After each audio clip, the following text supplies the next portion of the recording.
Wendy Bell Radio is live. Good morning, everybody. How are you? Happy Monday. It's great to be with you. All right, you go solo. All right. Did you guys have an Arctic blast that killed all of your magnolias? Oh, because that happened to us for like the second or third year in a row. So frustrating. We had like 70 degrees, beautiful for like a week. It was so nice. And I'm like, son of a mother, everything's blooming. And sure enough, whoosh, it was ridiculous. And now all of the buds are dead and on the ground. I'm a very basic woman. It doesn't take much to make me happy. Oh my, TJ Wirtz. Language. My. Hi, everybody. How you doing? Where's everybody from? Let's see what's going on. Hi, Sherry. Great to be with you. Hello, Delta. Hi, Rowdy.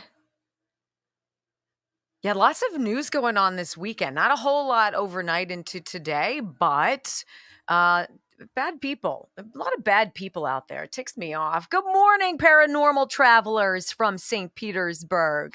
Hey, what's up, Prime? Seattle, good to have you. Hello, Black Lab. Good to be with you. Hi, GI Jenny. What's going on, Spar Banny? Good to be with you.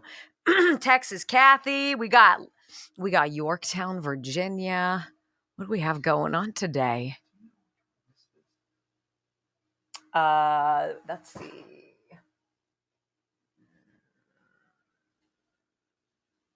I think it's this one. Because that looks like the one I have at home that allows me to do the up and down and everything. We're having a weird audio bleed going on in here, so we're trying to figure out what it is. Good morning. What's going on, GP Wolko? Hi, Gina Nash. Is it Nash or Nas? Nash? Oh my God, it's going too fast now. Holy moly. Is Brock fixing his hair? No, he's on the roof. He's fixing the internet. So that's what he's doing. Yes, Brock's trying to figure out how we can mute. I can hear sound from his studio into my studio. Oh, it's camera. Okay.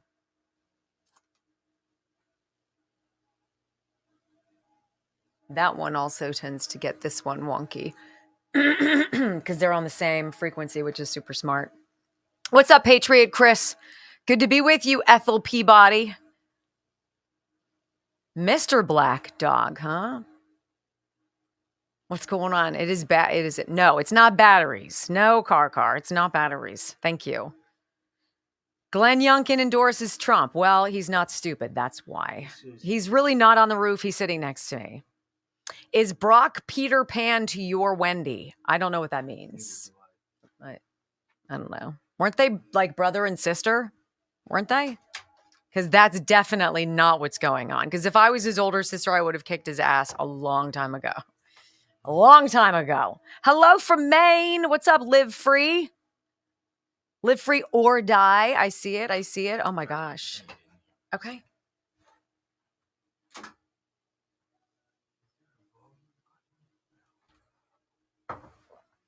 Yeah, I thought he had said it was a monitor thing, and then we went in and we changed the monitor thing. Is it an IFB? Yeah, that's what I was just...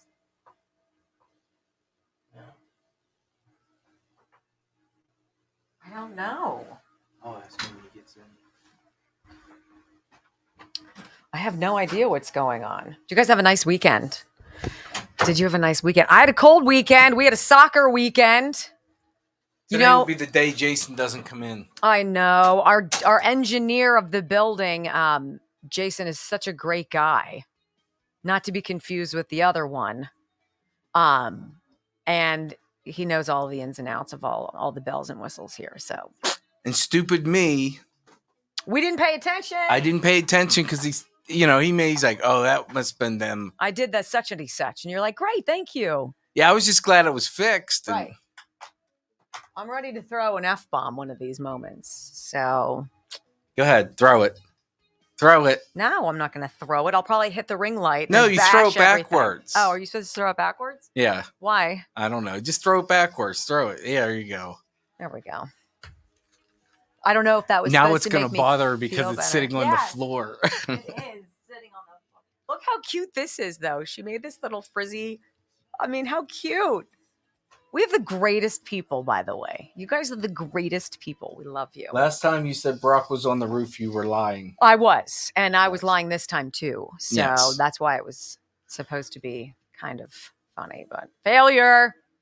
I won't be here tomorrow. I'll probably be fired for not fixing that problem. Well, There's that.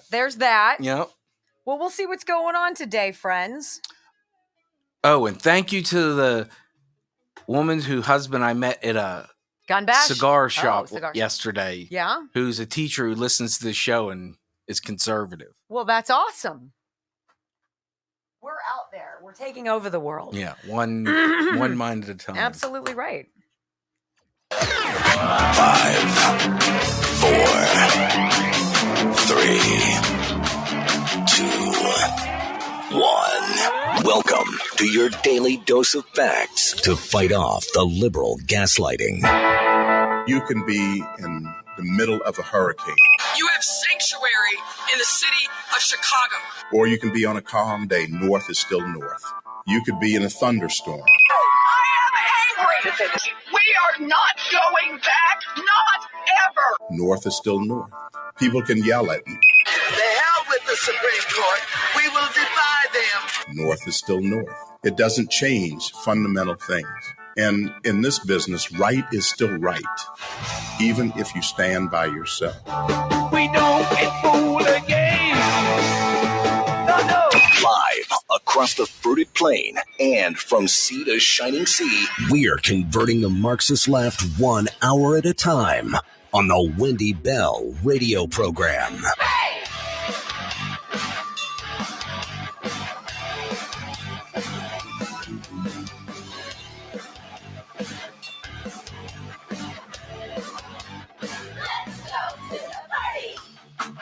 Hello, America and beyond the fruited plain. Welcome home to the Wendy Bell radio program. As always, a true delight to sit in front of you as a mom every single day, to be able to share with you the view I have as a mom. Common sense, conservative values. It's not a big deal on this program. It's what we do. It's all we do.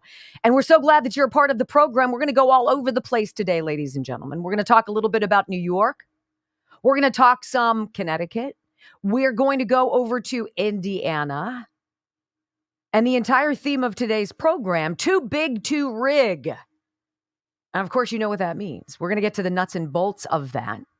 If you're new to the show, Wendy Bell Radio Network app, you can follow along on the live stream. Join the chat. We film or we record or show you live everything that we do.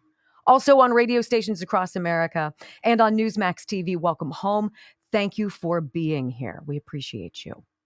I pledge allegiance to the flag of the United States of America and to the republic for which it stands, one nation, under God, indivisible, with liberty and justice for all. Amen. It was a soccer weekend where we live. My husband Joe and I and our twins got in the car, headed to Canton, Ohio, to the Pro Football Hall of Fame. Had some soccer games to play this weekend, a tournament, kind of a showcase. We ended up getting snowed out on the second day and had to come home. But as Joe and I were looking at the routes on Saturday morning on our way out there, only a couple hour drive, really nice, easy drive. You put it into your program on your phone and it comes up, okay, you have 3 suggested routes. 2 take the turnpike, right? 2 take the Pennsylvania into the Ohio turnpike. And each cost about $18. One is a little bit cheaper than that. And then if you want to just drive another 4 minutes longer, you can go the free route, which takes you on the Lincoln Highway, Route 30. One of my favorite roads. It's almost a 3,400-mile highway, one of the first expressways, highways, freeways, if you will, in the United States just for automobile traffic. And it carves through Pennsylvania. It cuts across into West Virginia just for about 3-4 miles. And then hops back over the river into Ohio. And you see, for free, traveling only a few minutes longer, you get to see real America. See, when you live in a Democrat-run city, and I live in Pittsburgh, you are used to certain things that are foreign out in the country. They are foreign out where people have space and land and livestock and crops and even some oil dairy, some rigs, natural gas rigs, I should say, working in a lot of these farms. See, in the city, if you put up a "We Back the Blue" sign, you know it's going to get vandalized. If you put up a sign that says you support police or you support law enforcement or you love Donald Trump or you're a Make America Great Again patriot, you can guarantee that your house will be vandalized, your car will be vandalized. It's just standard operating. You also know in your Democrat-run cities that there's a good chance if you don't have parking, covered parking for all of your cars, that something's going to happen to yours. Just like my son's the other day, where somebody took a crowbar to it to try to open up the window.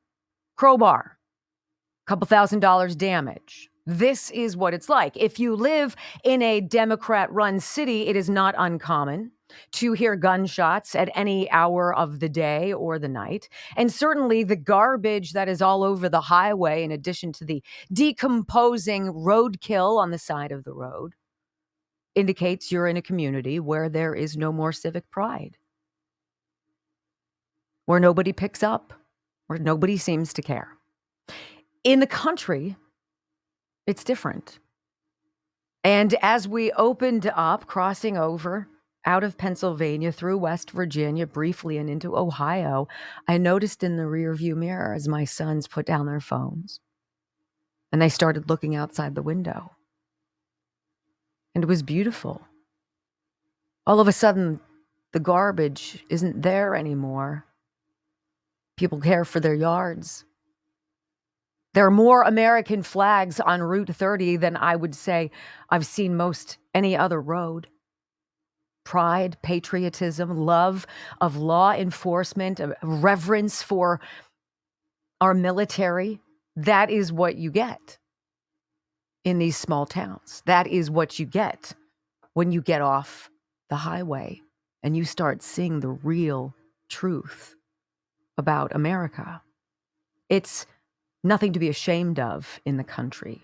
It is pride. And no one feels bullied or pressured to be anything other than who they are. That is the story today. It's not where you need to feel ashamed. It's not where you need to hide who you are, how you feel, or for whom you might vote. In the country, you can be. And you can be free. And I got an email over the weekend. I want to read this to you because this illustrates this dichotomy, two ways of life, trapped and free. And a friend of mine named Ernie wrote a beautiful, heartfelt commentary. And he wanted to share it, wanted to put it out on Truth Social, but he said he would not dare, because he's afraid it's too controversial. And I just thought I would read some of it to you, because this is what it feels like driving the Lincoln Highway into Canton, Ohio. He says this: do you ever feel like why fight? What's the point? Why bother? Why fight against those who lie and who cheat? Why fight when they control everything? Even bought media. I mean, why fight a battle, he says, that can't possibly be won? Why fight if your reward might be prison or worse? Why fight for the soul of a country in pain? Why fight against an evil so powerful it's never been seen before? Why fight against a desperate giant? Why? This isn't a fight of Democrats versus Republicans. We fight because we feel we are right and they are wrong. Anyone and everyone who loves freedom should fight with us, side by side. We fight for the Constitution and the freedoms it grants. We fight because we love our country. We fight for every American, regardless of color, religion, or party. We fight not for mistakes of the past, but for hope of the future. We fight to stop the globalist agenda. We fight to stop made-up imaginary global catastrophes. We fight because we love God and country. We fight because we love ourselves. That is something they cannot say. We can never stop fighting for what is ours that they want to take. We fight the most corrupt government in American history because we must win. We fight for a new president that will not fear. We fight for the future and the freedoms for our children. We fight for tomorrow because it depends on what we do today. We fight for honor and freedom. Our fight is righteous. They fight for power and money. We fight because we the people, and it is our right, it is our duty as Americans to win this battle against tyranny. God bless America, the greatest experiment ever known to mankind. This is a man who had the fight on his heart. He had it in his mind. He sees what you see. He feels what you feel. And he says, please use this any way you want. I wish I was braver. You are. See, people are beginning to fight overtly for these things. And it starts on the Lincoln Highway. It starts with the giant signs that say Trump 2024. It's the signs that say freedom. It's the flags. It's the POW monument. In the small towns that these roads weave you through, it is the heartbeat. It is you. It is my friend Ernie. Whether or not he feels brave enough to post this on social media, my friend, I just read what came from your soul for everybody to hear. And you are right. We must fight. And today, you're going to hear beautiful stories of pushback, beautiful tales of this cycle of insanity coming to an end. It is going to inspire you. And maybe like Ernie, you will be encouraged to step out of the shadow and into the spotlight because you, ladies and gentlemen, are not alone. Just hit the open road and drive through small town America. Do it one day soon. It will change your everything. All right, so let's talk about the good stuff. So some good stuff is coming out of Harvard University. Wait, what? Good out of that place? Yeah. This is just the beginning as we tee up today's theme, Too Big to Rig. This battle cry for people who love this country to get together and join forces and to win. Next on the Wendy Bell Radio Network.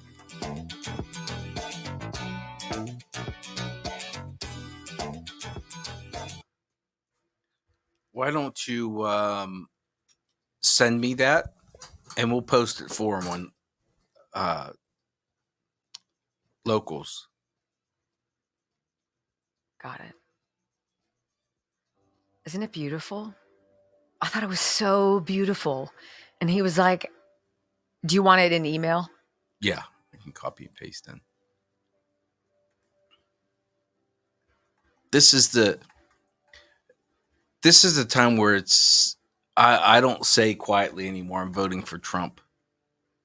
I don't really care. This is what's beautiful about small town America. They don't give a fat rip. They don't care. No. They're not encumbered by the same issues that happen in the cities. They are free to be, and they are.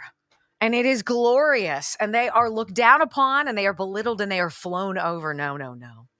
Some guy came up to me yesterday, I told you the story, and said, where do I know you from? I was at an event, and, And he said, I'm Wendy Bell's biatch. Yeah. No, I'm like. Just kidding. Before I could really get it out of my mouth, the other guy goes, he's from Wendy Bell Radio. And he says, oh, yeah, I don't watch. Yeah, right. And I'm like, sure. But first he says, don't worry, he's on our team. I was like, I'm not worried. Right. And it's funny that my team now is not the Republican Party. It's conservative. My team is pro-America. Yes. That's my team. And we've got lots of seats at the table. Lots of options. You can We'll go come get in. seats. We'll go get chairs out. The folding chairs that you bring out only at Thanksgiving at the kids' table. I got about 20 of them in the basement. Yeah, we'll bring them out for you. I if got you're not room on the for team. you. I've got room. You're welcome. You know, and everybody's bringing something to the table. It's the ultimate potluck. Yeah. I love it. I needed that drive, and I needed to be the one driving. It was Route 30 just does something to me. It's so pretty. Just 2 hours, not a big deal. And for free. Yeah. Right? When I go to Gettysburg, That's all you drive. it's $30 some dollars to get to Gettysburg on the turnpike. Why don't Now, I just hop on Route 30? do I take it? Yes, because I can, and I'm willing to, and I'm staying for free. So it's like, that's my only cost is gas and dinner. But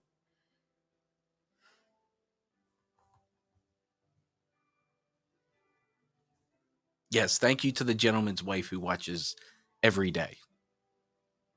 Appreciate it. He got a selfie with me to prove to her. Did he? Yeah. Nice guy.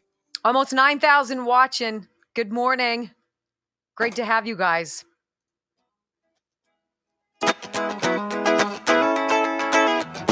Like sometimes you just got to get off the highway. Sometimes you got to get out of traffic. You got to get off the busy roads that have the big trucks, right? You got to get off the road. You got to dare to pull over and put it in park, walk around and see what's going on out there. Because everything that you're told all across your social media, your newspaper, your television, if you still watch, all the information you get, it's just this constant storm, a barrage of negative nonsense. But that's not the story. None of this is the story. From Times Square in New York City to Lincoln Park in San Francisco, almost 3,400 miles. Route 30, which in Pennsylvania becomes Lincoln Highway. Route 30 is the story of America. It's not exclusionary. It's not judgmental. It's about very basic ideas. Family, faith, and freedom.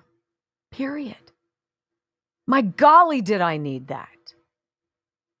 You know, I alluded before the break to Harvard University. A lot of this crazy is beginning to crack. The foundation is crumbling. And we're seeing a rupture of this woke, idiotic mentality, which is really a crutch for people in certain circles to forever be victims or to feel as though with their savior complex that they're doing something for some perceived victim of a wrong. What it is nonsense. It's bureaucracy. It's bloated government. It's idiotic policy. It's useless spending. And none of it makes anything better. It's completely ridiculous. And it's coming to an end. And it's taken too long as it is. But when I can tell you that this is the headline right now from the Gateway Pundit this morning. Harvard finally drops its COVID vaccine mandate. Can we all admit that it's done? Can we all admit that if you're in some group of individuals with compromised immune systems or fragile health conditions and your doctor recommends something to you that you take under advisement and you decide either to or to not do, that's you. But the time of this crazy wave a magic wand and issue an edict across the people, it's over. It's antithetical to everything we believe in. And while it's nice to finally see this, every single college and university should completely eliminate any of these mandates. And by the way, prepare if some of this legislation does go through, allowing people who've been injured to sue. They better prepare. Those endowments are not safe. Because these colleges and universities pushed this nonsense, pushed this toxic garbage on our children, our perfectly young, healthy, able children, people they knew weren't in danger of dying of COVID. So Good job, Harvard, but that's just part of the headline. Because they still want their students wearing the stupid masks, right? We are watching in real time the clinging, like you can see the claw marks. And if we were to scrape for particulates under the fingernails of somebody desperate, clinging on to power, clinging on to this woke nonsense, it's crumbling. It is no longer defensible. You can't hide from the truth forever. So I have to just read you a couple of lines of this so you can see the inner conundrum of these places that demand our respect. They demand our attention. They are the preeminent schools of a parent suck. Why is that? Harvard University has finally dropped its requirement that all students receive a full course of the COVID-19 vaccine. That would be 8 or 9 shots. What are we doing? Full stop. Harvard University Health Services announced on its website this week students would no longer need to be vaccinated in order to attend the university. No duh, because nobody wants to go. Because your school president is a wacko leftist who plagiarizes and then gets away with it and gets shuffled over like Catholic priests who fiddled with little children that didn't get defrocked or whatever the hell it's called, didn't get put in jail. Just got moved over to another parish. Nobody knows. We'll just take Claudine Gay and we'll put her over here. You keep your pay and all of the benefits. We're going to choose some new hack, some new box checker.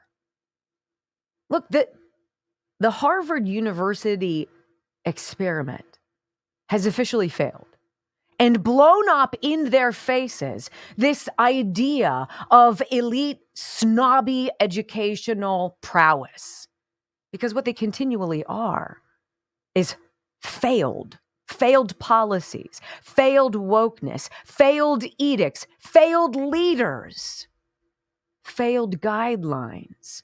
Because the adults have failed in this country in far too many places. There's nobody on that college campus who can defend forcing a healthy young person to go and get vaccinated another 7 or 8 times just for the privilege of going to the indoctrinated school of suck. I'm sorry if you went to Harvard. I don't care. I don't care. Black eye now forever. Done. And when you come back at us and say, but you really should wear a KN95 mask. Really? Move on. Grow up. Admit you were wrong. Say you fell for it. Admit that you had no intellectual curiosity whatsoever, that you went along on the ride of suck and you got caught in a tidal wave. And then beg forgiveness. And then go out there and actually remember what it is that you do. Teach. Simple as that, ladies and gentlemen. When we come back on the Wendy Bell radio program, every single state should be watching California's implosion. All right? Let's go to the left coast. I've got proof of it. Crazy is still alive and well. Next on the Wendy Bell radio program.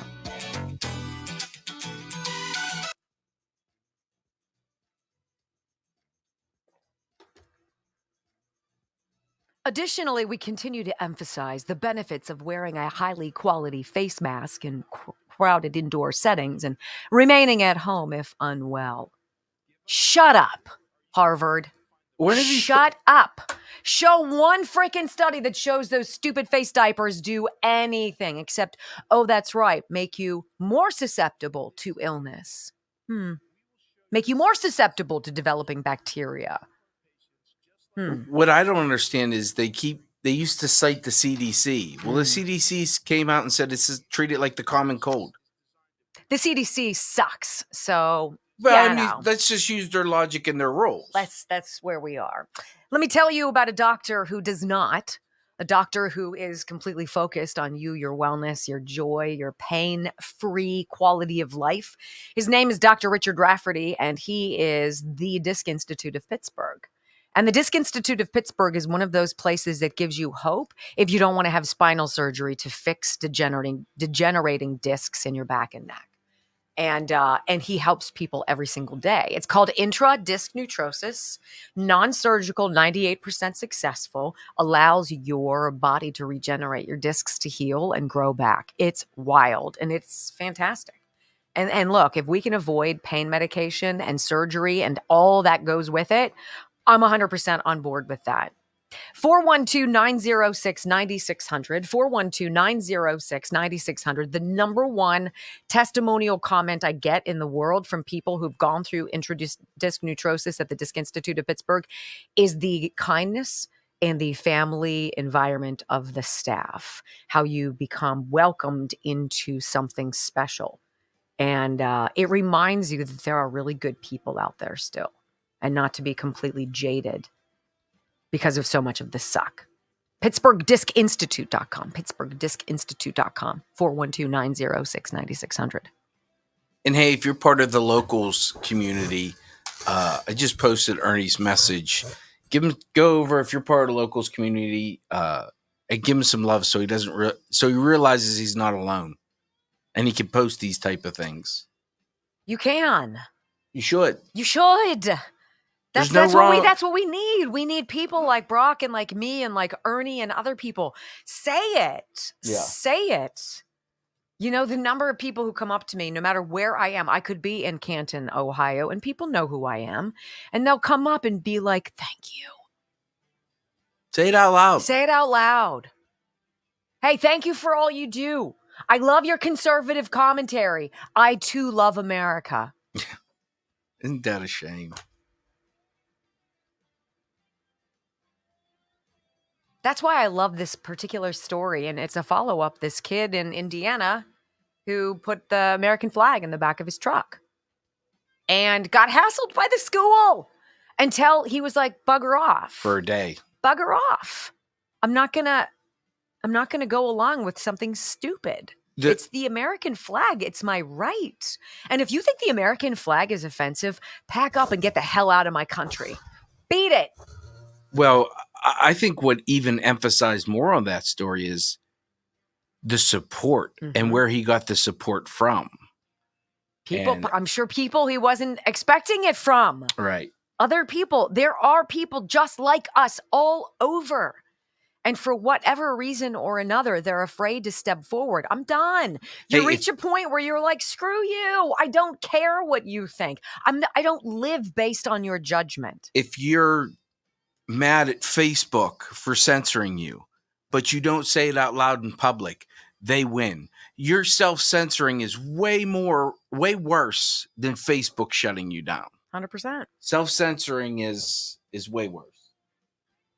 This story of California, I mean, it's great. I read it and I'm like, California, I'm sure that it's time to let them go. I'm sure that there are a lot of people there who are like, I mean, there's a reason why you see an exodus. I'll be perfectly honest with you. I don't want to stay here in Pennsylvania. We're fast tracking out of here. I will do what I can do for as long as I can do it on the behalf of the state. But I have no confidence that my city is all of a sudden going to stop sucking. I mean, they just cut their police force to 20 people during the day. And no burglary or any kind of overnight units from 3 to 7 a.m. You're just broadcasting to every criminal out there. Go have at it. Go have at it. Better hope that nobody's carrying inside and nobody's licensed. Because I pity the person who breaks into my house. And it's not going to end well. For anyone. No. It's a shame that the guys I was talking to, and he's not the only one. I've had teachers reach out to me saying, hey, keep doing what you're doing. And the teachers, there's plenty of teachers out there that are not part of the woke agenda, but they feel like they have to hide. How sad is that? How sad is that? See, it's only by being exposed and seeing how people treat you that other people awaken. Mm-hmm. They have to see it. It doesn't happen in the shadows.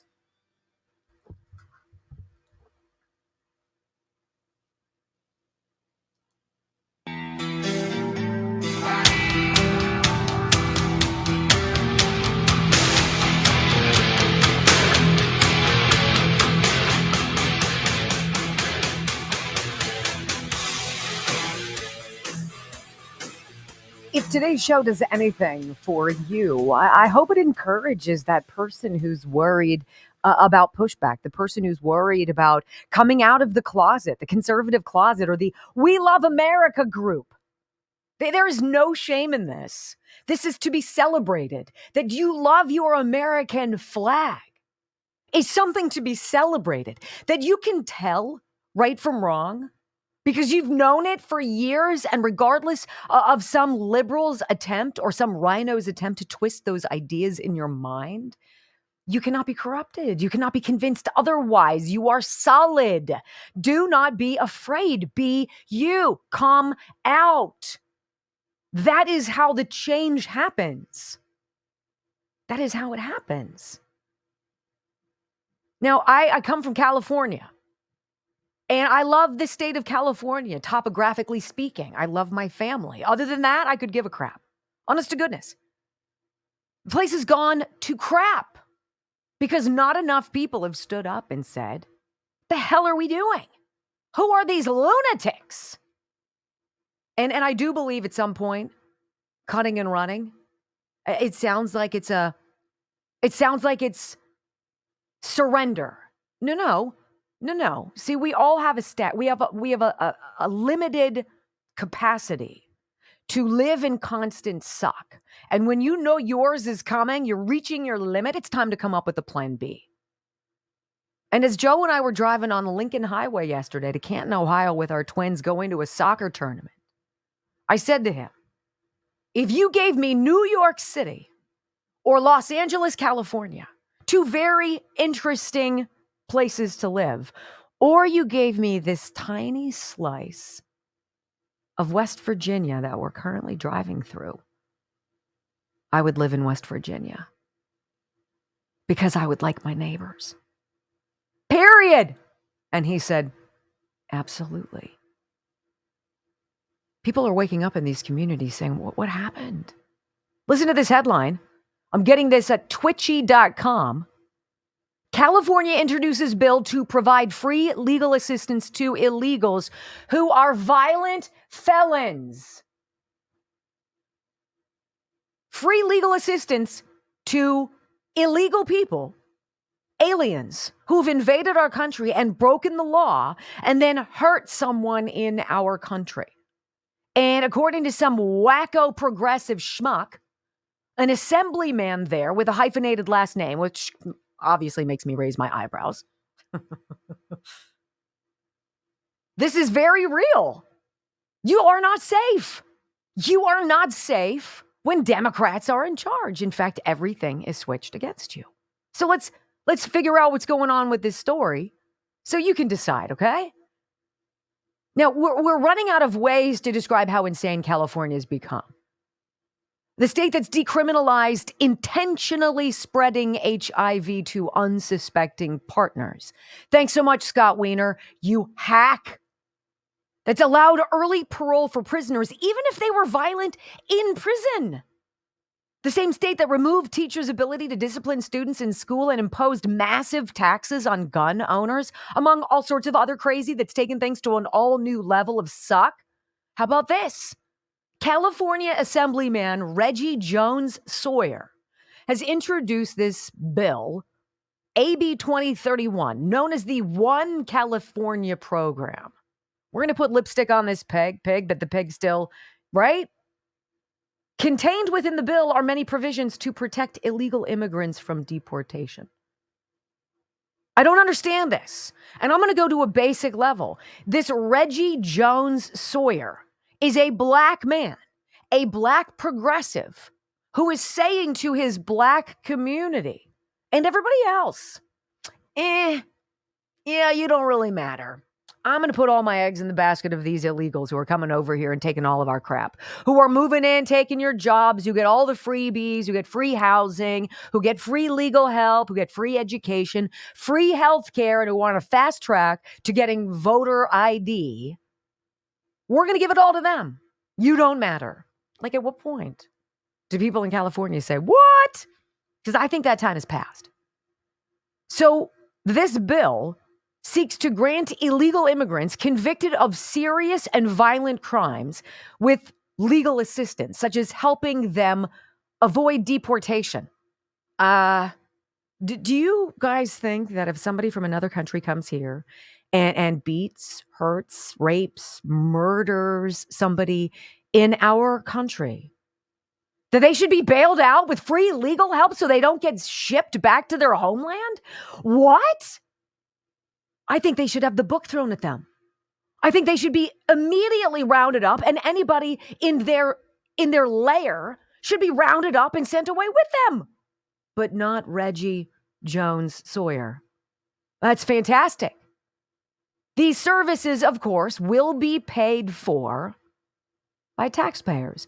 Already in this state, that is the most expensive in the country. So, are you an illegal convicted of aggravated assault, armed robbery, rape, or murder? Don't worry about it. California now wants to give you free legal representation, including representation to fight your deportation. Isn't that wonderful? Why on earth would you ever want to be a part of this state?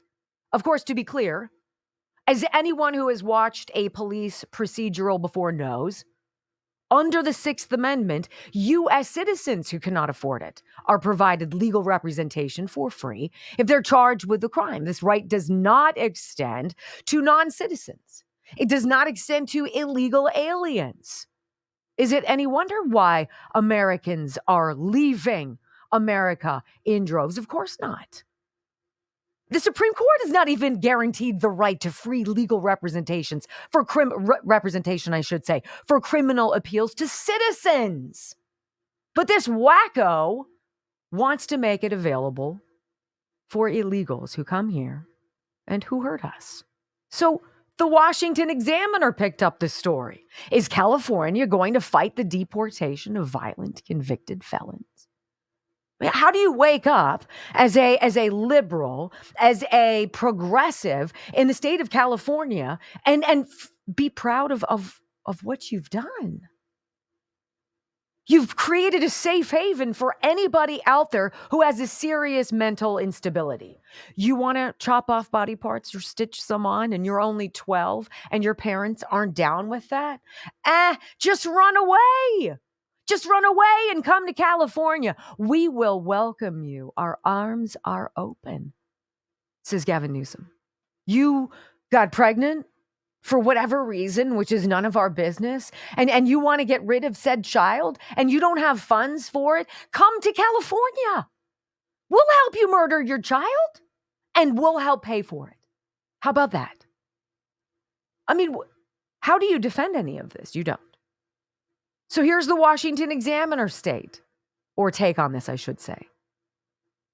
California is a sanctuary state, but only for illegal immigrants. In fact, in the state is such an illegal immigrant haven that it's considering fighting to keep illegals in the state, even if they are felons.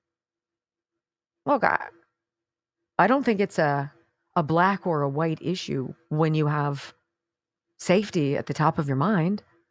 When you and your family just want to feel safe. That doesn't know any kind of racial boundary. That's not some kind of a voting prerequisite. It's a basic human need. To feel that you can go outside of your home and not be jacked, not be jumped, not be injured, not be shot, not be robbed, not be killed. But not in California. Did you know California sets aside roughly $45 million in grants for nonprofit organizations that provide defense and other legal services to low-income immigrants and their families? These funds are used to help illegal immigrants in deportation proceedings. $45 million. And everybody's scratching their head about Gavin Newsom. Wait, I thought we had a $100 billion surplus. Now we're in the hole, $45 billion? What the hell happened? Well, ... Do you want to fill in the gaps? Assemblyman Reggie Jones Sawyer wants to change this because violent felons in the country illegally should be welcome in California too. The representative for all immigrations, it's called the Rep for All Immigrants Act, ensures racial justice and true equitable access to crucial immigration services for all, not some, he said. Do you guys think that somebody bashing in somebody's head with a metal pipe has anything to do with equity? Do you believe that there is some kind of a justice component to that?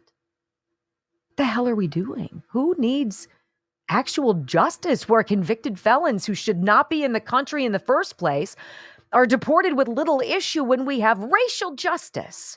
If these violent, illegal felons aren't being defended with California taxpayer dollars for their deportation proceedings, then we do not have equity, says this man. How does California allow this individual to be an assemblyman? How does that work?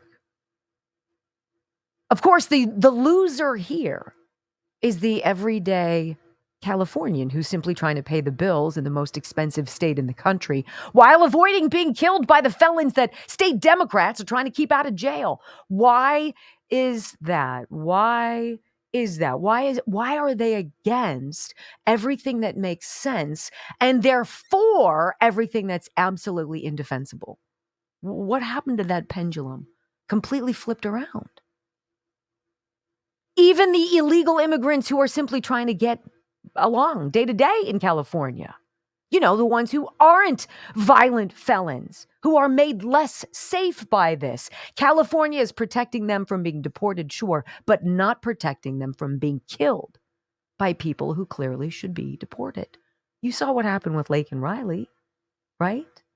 We have a president who won't even say her name, doesn't know her name, says the wrong name, and then apologizes, not because she was brutally and senselessly murdered by a thug who ought not have been here, who should have been deported because he broke the law in 2 different states before he ever came across Laken on her jog.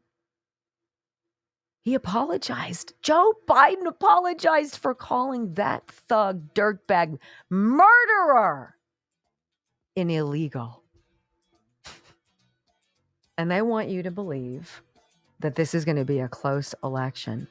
Really? Really? When we come back, ladies and gentlemen, on the Wendy Bell radio program, January 6 political prisoners. Are you listening? I know you do.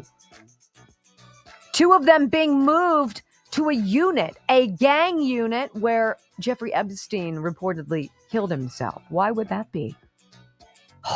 I'm fired up. Next on the Wendy Bell Radio Network. What do you bet the cameras don't work?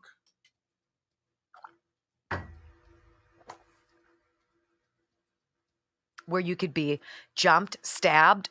Who was the guy who was stabbed all those times and they hit it? The cop from Wisconsin. And his mom didn't know. Derek Chauvin. Yeah. Son of a mother.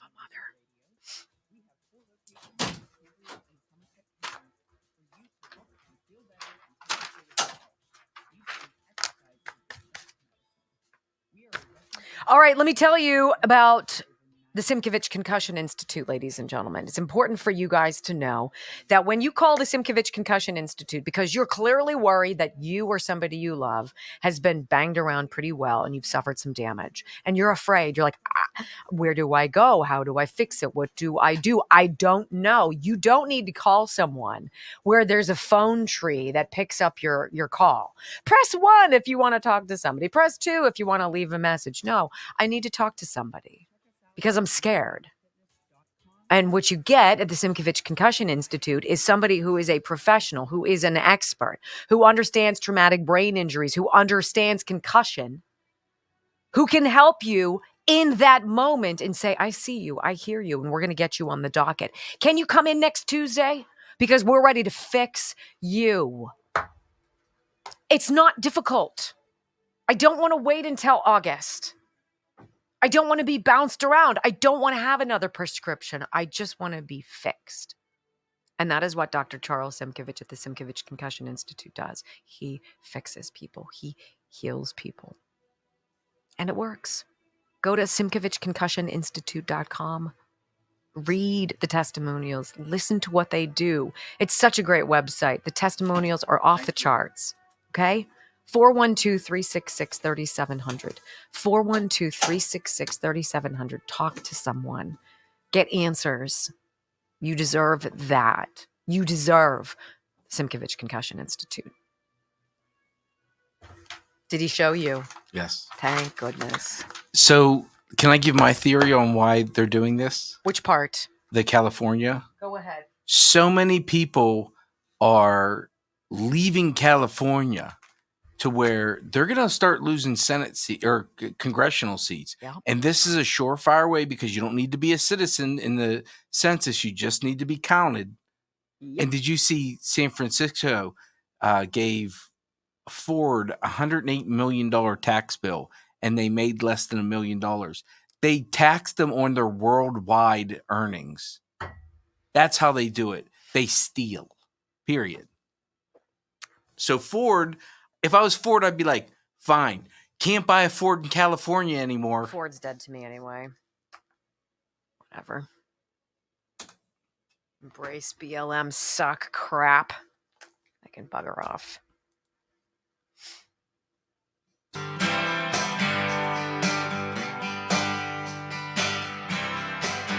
I found out over the weekend that several January 6 political prisoners held in the gulag, held in other assorted facilities of suck across this country, who are being held against their will, who have not had due process, who haven't even really been charged, who do not have a right to a speedy trial, who've been languishing in prison, who've been beaten, who've been abused, who've been given lousy food, who have been refused medical treatment, who've lost 50, 60, 80 pounds, who have been treated like terrorists.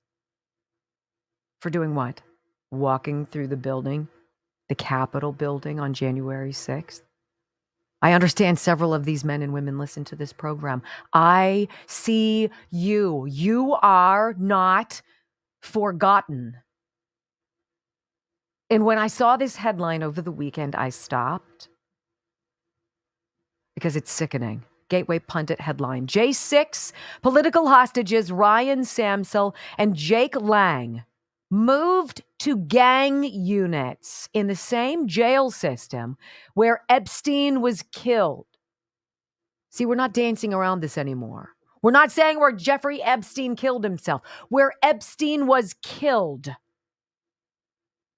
The DOJ set them up to get stabbed and beaten. Here's your story. Now, I don't have words for how this makes me feel. The government conspicuously moved January 6 political hostages Ryan Samsel and Jake Lang to dangerous gang units in the understaffed Metropolitan Detention Center, Brooklyn. Notoriously, the most horrific in the country, alongside notorious child sex traffickers, career criminal gang members ahead of their court proceedings in Washington, D.C. Do you want to know when their court proceedings are? This freaking fall! These men are stuck there to waste away, to be teased with the idea that a trial might be imminent where they can lay out their case only to have the cases postponed indefinitely. This is what encouraged Matthew Perna to walk off of a ladder with rope around his neck. It remains unclear why Samsel and Lang were ripped from their cells in the hole of the basement of the Washington, D.C. Correctional Treatment Facility abruptly without notice February 20th and moved to New York City, one of the nation's most crowded cities and jail systems amid an influx of illegals, of course, the mayor is complaining about. Samsel will need to be in D.C. within 2 months for sentencing. Lang is awaiting his trial in D.C. in September. Legal experts surmise higher-ups within the Justice Department directed U.S. Marshals to move them to the facility, notoriously hostile to January 6ers, in a bid to stop them from continuing to expose the government's bogus narrative surrounding the conspired J6 insurrection. They may have even been an attempt to take or threaten Samsel's life. In America, in the United States of America. And these clowns on the left come forward and they try to tell you that Donald Trump and people who believe in making America great again are the threat to democracy. There is no democracy when you live in tyranny. Samsel is described getting tortured while incarcerated for refusing to cooperate with the government in a plea agreement to testify against Donald Trump and to lie about former Proud Boys leader Joseph Biggs having a gun during the Capitol riot. Before the transfer, he was in a battle with tyrannical correctional officers in the D.C. Gulag for medical treatment. So, in California, if you kill someone, if you rape someone, if you stab someone, if you burglarize, if you do whatever you do, we got your legal bills covered. We'll do whatever we can to keep you from being deported. You're just our kind of cup of tea. But if you're a proud American who hoped that January 6th would be a day that your state representative would rise up and do the right thing and say, we cannot certify an election where there are so many questions. And these are questions we're apparently not allowed to ask, which feels very un-American. Don't you see? This young man, Samsel, I look at pictures of him. He was ripped. He was totally jacked. Looks like he's lost 60 pounds in prison, has been refused medical treatment. He needs surgery to remove blood clots and swollen glands. And he's being moved to a unit where gangs, notorious gangs, underfunding, corruption, violence, it's punitive because these men have spoken out to outlets like the Gateway Pundit. And may I tell you in all sincerity that it was 2 weeks ago that Jake Lang reached out to me from prison and said, hey, we're paying attention to you. We hear you. Can I come on your show and tell you what's been going on? And I said yes. And we are working on that. The pictures, disgusting. The treatment, vile. These people are on the wrong side of history. But we don't have time to wait. This is the conundrum of these United States. People who love, people who hate. People who believe in law and order. People who believe that they should indiscriminately be able to break it and get away with it. People who believe in faith, freedom, and family. People who believe in wokeness and corruption and suck. Look, I'm not here to tell you how to choose, but there's only one choice. Let's go to New York next, ladies and gentlemen, where firefighters who booed Letitia James, the Attorney General, are now being hunted down for re-education. Next.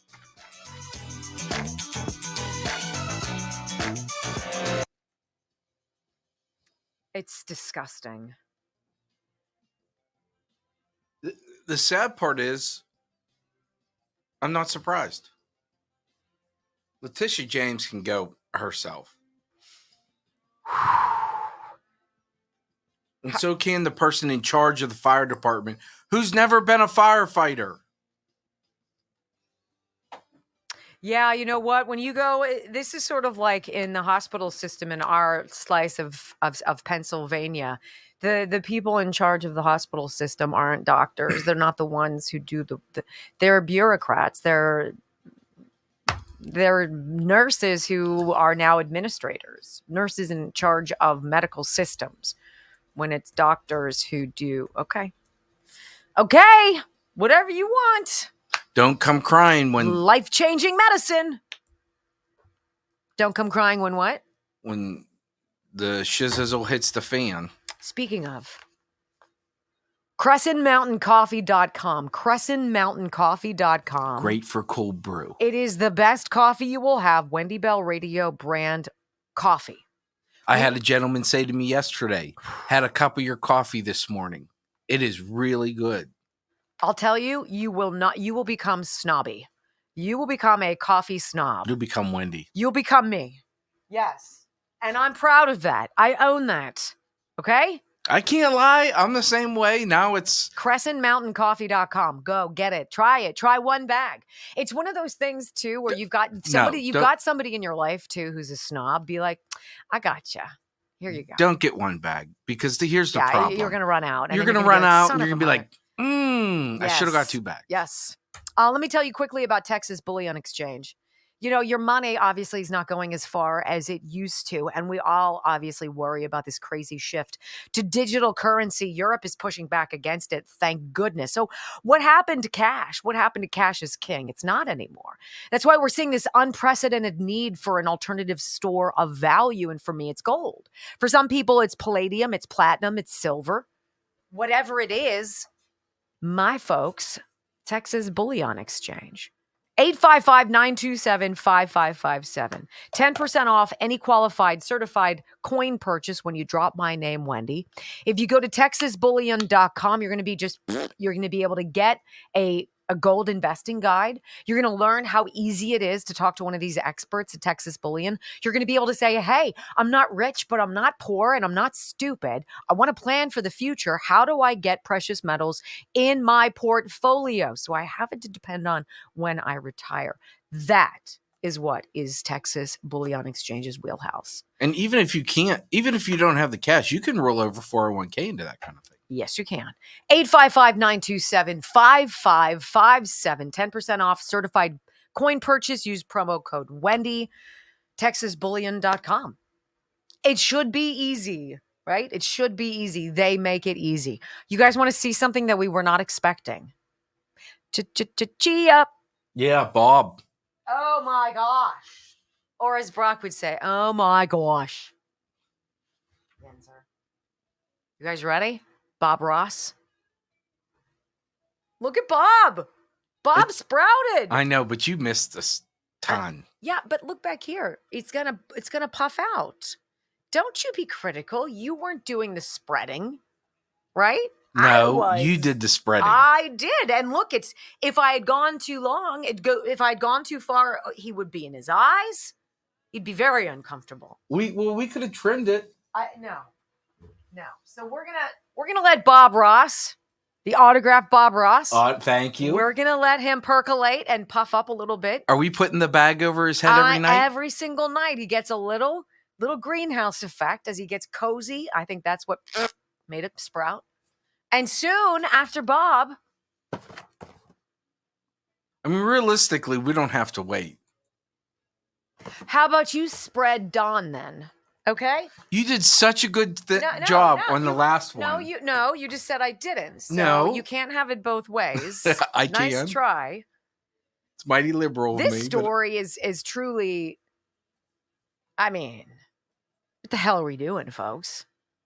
We're going to have some hack bureaucrat of suck who's never been a firefighter, who's in charge of the firefighters, hunt down firefighters who exercise their First Amendment right to boo a corrupt politician who tried to politicize an event. Screw you, Letitia James. Boo!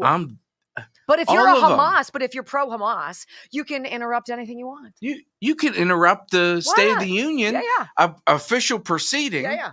Nothing happened to you. But if you're a gold star, if you're a gold star father, and you decide to interrupt, you get arrested and a chance of 5 years in prison. Congratulations! Thanks for playing. Mm-hmm. Would you like another spin? Our country, Jews of the this is where we are. Do these people? Here's how you know they don't care. They don't even care about the optics anymore. No. The optics of arresting a gold star father could not be any worse. Maybe you pull them out and say, listen, we understand. We're sorry for your loss. We totally understand. Let us walk you out.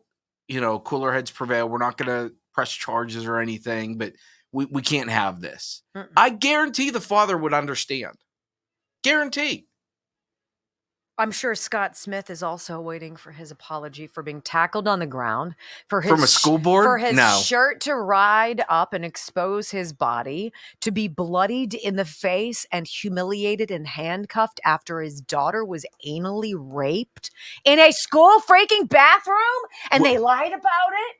Don't let George Snuffleupagus interview her because he's going to tell her she's wrong. Don't get me started. Still comfortable? Mm-hmm. Yep.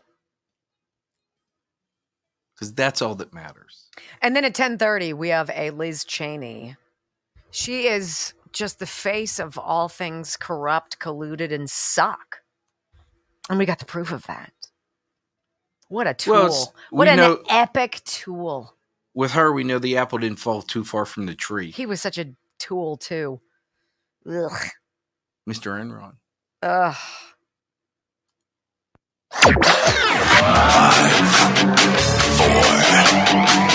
3, 2, 1. Wendy Bell. Inspiring solutions to save America, one show at a time.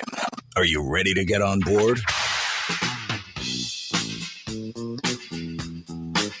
They believe that they can destroy this bond that exists between you and Trump if they somehow make Trump look bad, make Trump look like a reprobate, embarrass you about Trump. They can't do it because you came before Trump. Desperately want Trump gone, and I know that they desperately want it codified, that Trump cannot run again, because make no mistake, they remain scared to death of you, and they remain scared to death of Trump. Trump, 75 million, 80 million votes. And I'm going to tell you, you're not going anywhere. Even if Trump does, you're not. Which I think remains one of our big campaign strengths going forward. They can't separate you from Trump. And more importantly, they can't separate you from the ideas. They can't separate you from MAGA. They can't separate you from Make America Great Again. From sea to shining sea, 3 hours of bold truth and excellence. The Wendy Bell Radio Program.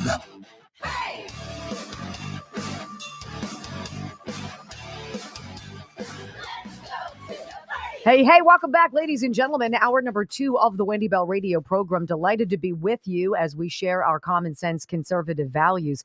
Are you guys paying attention to what's going on in New York? We were just talking about California, just an absolute, dung heap. It is what it is, where illegals who create or who cause violent problems for people who are criminals, they're trying to bail out and give them free legal representation so they can avoid being deported. Like what? As we, the people, are left to do what exactly? And then we bounce over to the other coast of suck. Let's go over to New York, where Letitia James, what a piece of work this woman is. What an absolute triggered nightmare. All right, so here's your story. You guys hear about this? The firefighters who are like, you know what? We don't like Letitia James. We don't like what's going on in our city. And they exercise their First Amendment right. And you know what one of your First Amendment rights is? Oh, well, if you're pro-Hamas, you can go disrupt a presidential motorcade. You can block a bridge. You can go throw, paint at the Mona Lisa or powder on the Constitution.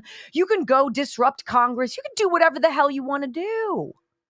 But if you are a New York City firefighter and you don't like Letitia James or the hack box checking non-firefighting woman who's in charge as the boss of the firefighters, and you happen to go, boo, New York City can come hunt you down, drag you into their offices, oh no, and re-educate you.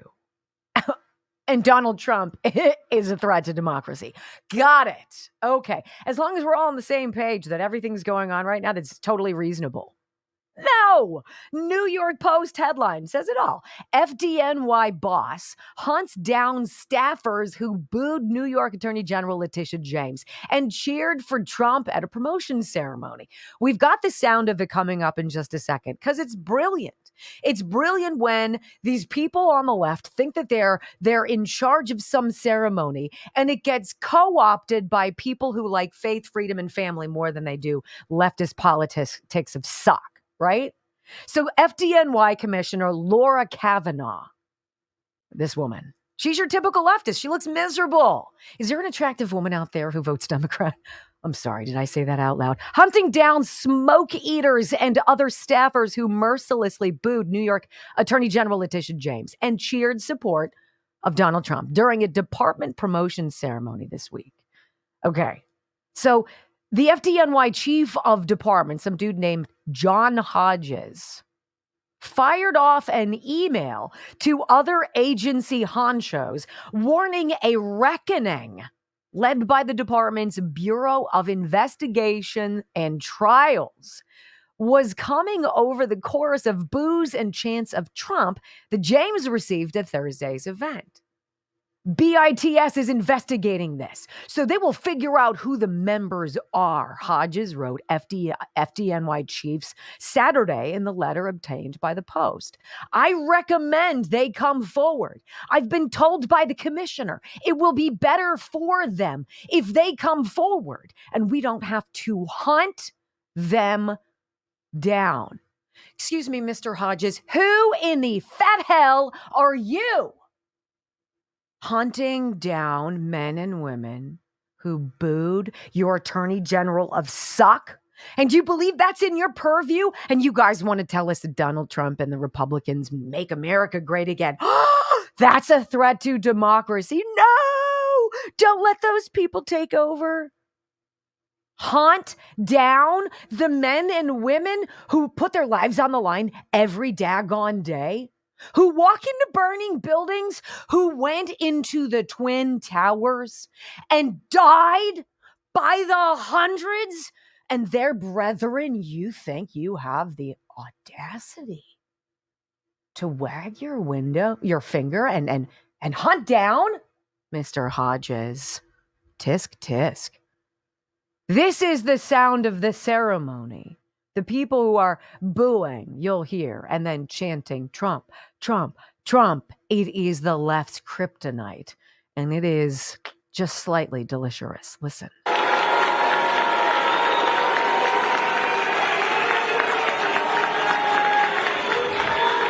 Oh, come on. We're in a house of God.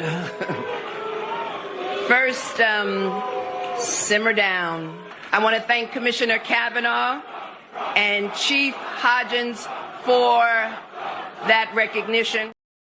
I'm so sorry, but if y'all think the unions are going for Sleepy Joe, if you think the unions, all of them, auto workers, rail guys, teamsters, firefighters, and cops, if you think these people are voting for Joe Biden, if you guys think that they're down with the crazy that has put my community of Pittsburgh, Pennsylvania, with only 20 active police officers at any time during the day, except between 3 a.m. and 7 a.m., you know, when burglars like to break in and terrorize people, when there will be zero, that's Spanish for none, zero. Mr. Hodges, do you really think this is the fight you want to get into? Because my man, you ain't going to win it. The deputy chief shall direct the captain of the company to make a list of those who come forward and send it directly to FDNY operations. I realize members might not come forward, but they should know that there is clear video of the entire incident, and they will be contacted if they don't. So if you said Trump, Trump, Trump, or you said boo because Letitia James is a bought and paid for George Soros dark money funded hack who is a Trump derangement acolyte, and all she wants to do is take him out. And so the firefighters, who are clearly reasonable, rational, honest people, went boo. You suck, Tish. Boo. So do your stupid policies. Boo. We see what you're doing, and you're trying to get us to behave. And now you're going to come and hunt us down? Are you out of your mind? So It's so interesting. These stories bubble up and they remind you that everything that the left tells you that they are about, equity and justice and freedom and fairness, and, oh, kumbaya, all are welcome, is so farcical because they are about tyranny. They are about being dictators. They are about power. They are about control. They are about the savior complex. They have been chosen, and you have been selected too to be led. It's so disgustingly offensive, right? And to then suggest that these New York firefighters should be sent for some kind of re-education. Sorry, that's not going to end well. I want to read this to you. This is the note. This is the note that went out. I'm here to address the behavior of firefighters who attended Thursday's promotion. The behavior we saw and heard was grossly inappropriate. No, what you heard was freedom of speech. And it's part of our Constitution, part of our, First Amendment rights. Protesting, heckling, or booing anyone at a ceremony is simply unacceptable. This was a promotion ceremony to honor members who made sacrifices and worked hard to achieve this day. They had close family and friends there to celebrate with them. Booing you, Letitia James, doesn't smear them and their promotions by any capacity. It merely represents the rank and file's disdain for your giant plus-size suck. It was disrespectful to the speakers, to the promoted members and their families. Members have a right to political beliefs, but you don't have a right to make a job-related ceremony political in nature. You showing up makes it political in nature. Nobody wanted you there. Everyone must do better, do the right thing. Next steps. Have DC visit each firehouse that had a member promoted. Relay bullet point message. They should understand that we're gathering video and identifying members who brought discredit to the department. We want those members to come forward. They will come to headquarters to be educated why their behavior is unacceptable.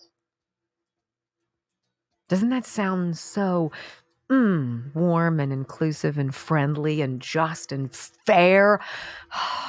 God, I love when Democrats are in charge. When we come back, ladies and gentlemen, on the Wendy Bell Radio program, the no evidence defense is unraveling in Fulton County. And that safest, most secure election, everything, I'm sorry. I'm not thinking that's working anymore. Next on the Wendy Bell Radio Network.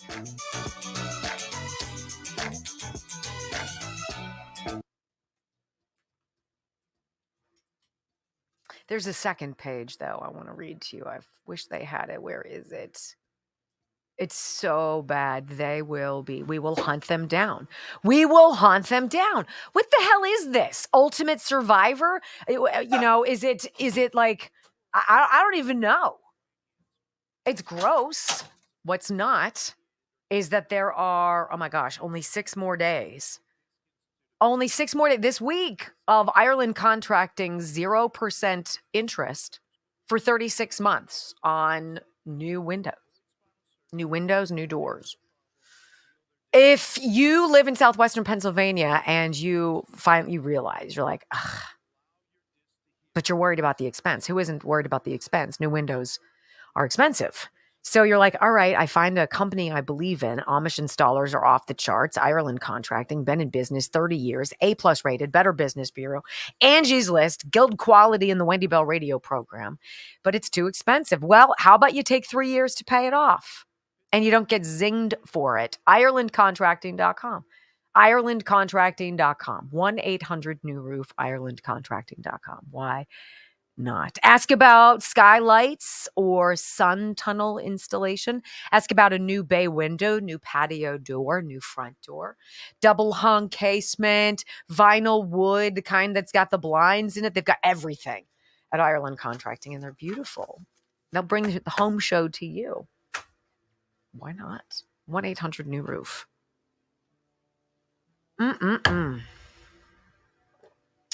When we get into Liz Cheney, though, How about these people at the fire department? They think you're going to go and you're going to risk your life every day, but you're not allowed to boo. What are we, in preschool? Grow up. Grow the hell up.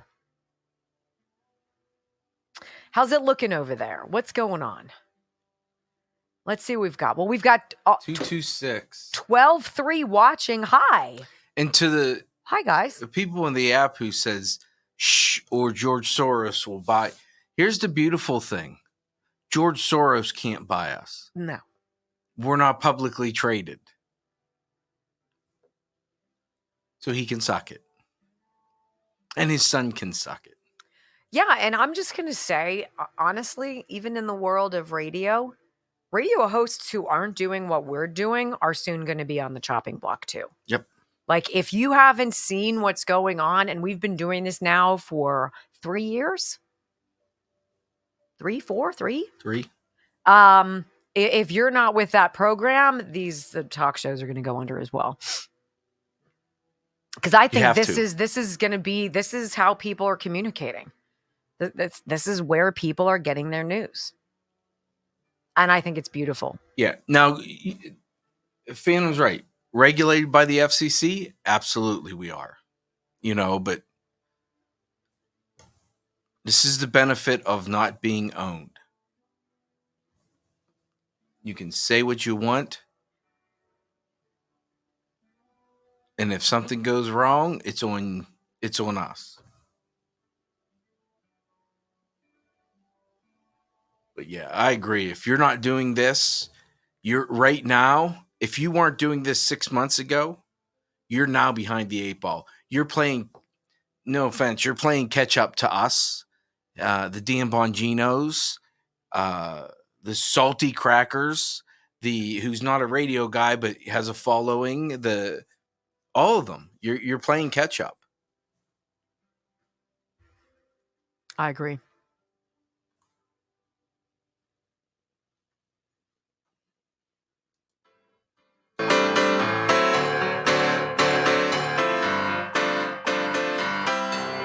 So talk of the 2020 election makes a lot of news outlets uncomfortable. We're supposed to just believe that everything that they said happened in 2020 was legit, that our suspicions are ill-founded, that we should just drop it and move along, that there's nothing to see here, and I'm sure everything is great.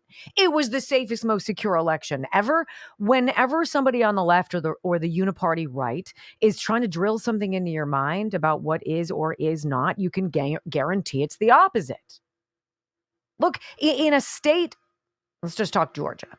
In a state where I believe it was something like 13,000 ballots, 13,000 votes that determined a swing state victory allegedly for Joe Biden, for you not to be able to say, that's kind of weird, because I saw this video and it kind of looked like they were taking these big suitcases out and they were going through them when they sent everybody home and they were just feeding them through the machines. Like, what was that? You're not allowed to say that. You are now banned from TikTok or YouTube or what have you. You're in Facebook jail, and now we're going to call you an election denier. You're a promoter of the big lie. Well, no, I just was using my common sense. The same common sense that tells me Joe Biden is clearly off of his rocker and has been since probably 2017, right? No. He's fantastic. He's great. This story, though, there's no evidence of any problem is beginning to really fissure. This is a Gateway Pundit headline. Huge, and it really is.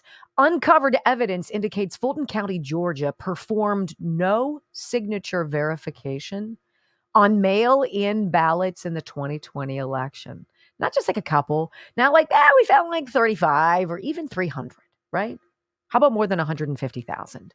I don't know. Does that make anybody feel uncomfortable out there? I'm just going to say I'm not down with that. I'm going to say that makes me feel weird. Here's your story. Evidence was recently uncovered indicating no signature verification. No signature verification was performed on mail-in ballots in the 2020 election in Fulton County, Georgia. At least 148,000 ballots were questioned there. These ballots were identified as without creases. They were never received in an envelope in the mail, ladies and gentlemen, because they came out of a freaking suitcase underneath a table. Oh, we're not allowed to say that? Oops.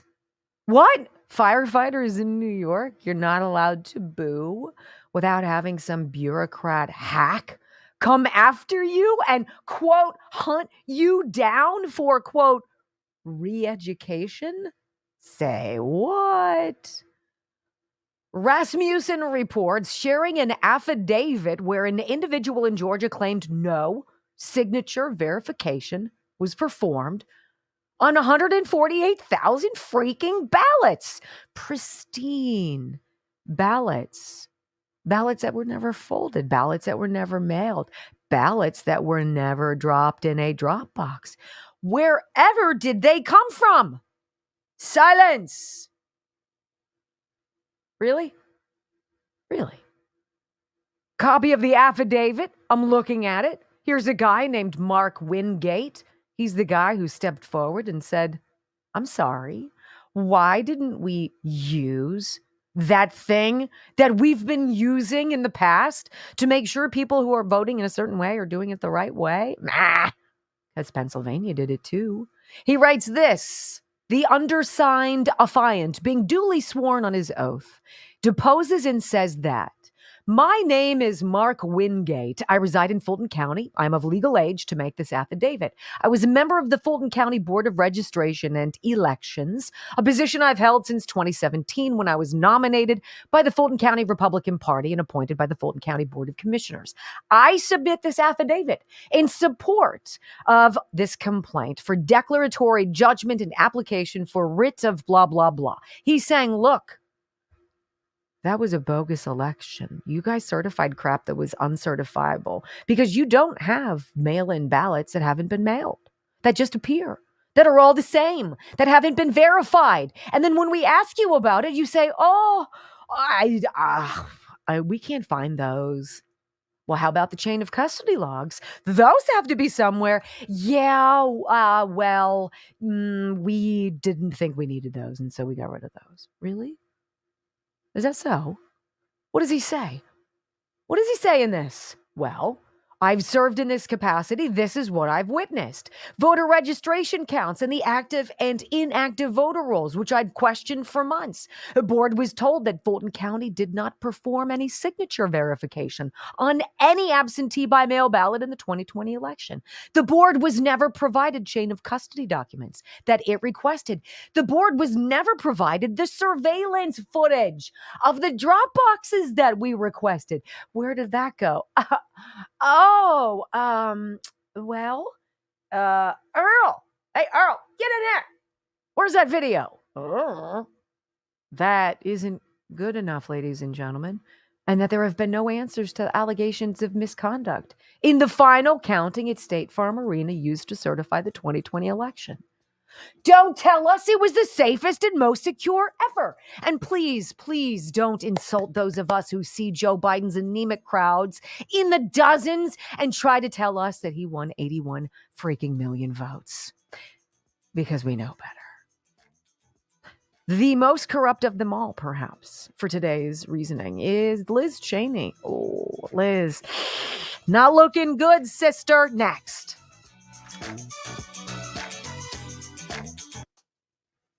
I got a little hot and bothered in that episode, guys. In that, Really? yeah, I did. Makes me. You've been salty all morning. Wow. Really? At least since 4 a.m. You have everything that you could possibly need to become the best version of yourself through fitness. It's amazing what news outlets will still not cover. You guys know this. I was, when you're sitting at a cigar shop, politics come up because most of the people in there are entrepreneurs, run their own businesses, and are conservative. And it's still surprising to me how many people are conservative. And I brought up the voting thing because someone said about, will Wendy have to sign a disclaimer? No, she won't. But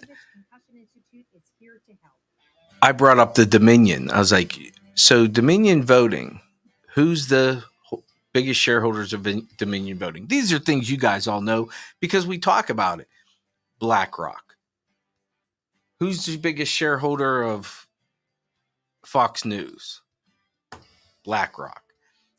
That was just, they paid themselves, and it's just a scare tactic. This is what Democrats do. We're going to come after you to scare other people, not so much the initial. We're going to come after you so other people don't do it and other people stay in line so they don't start questioning things.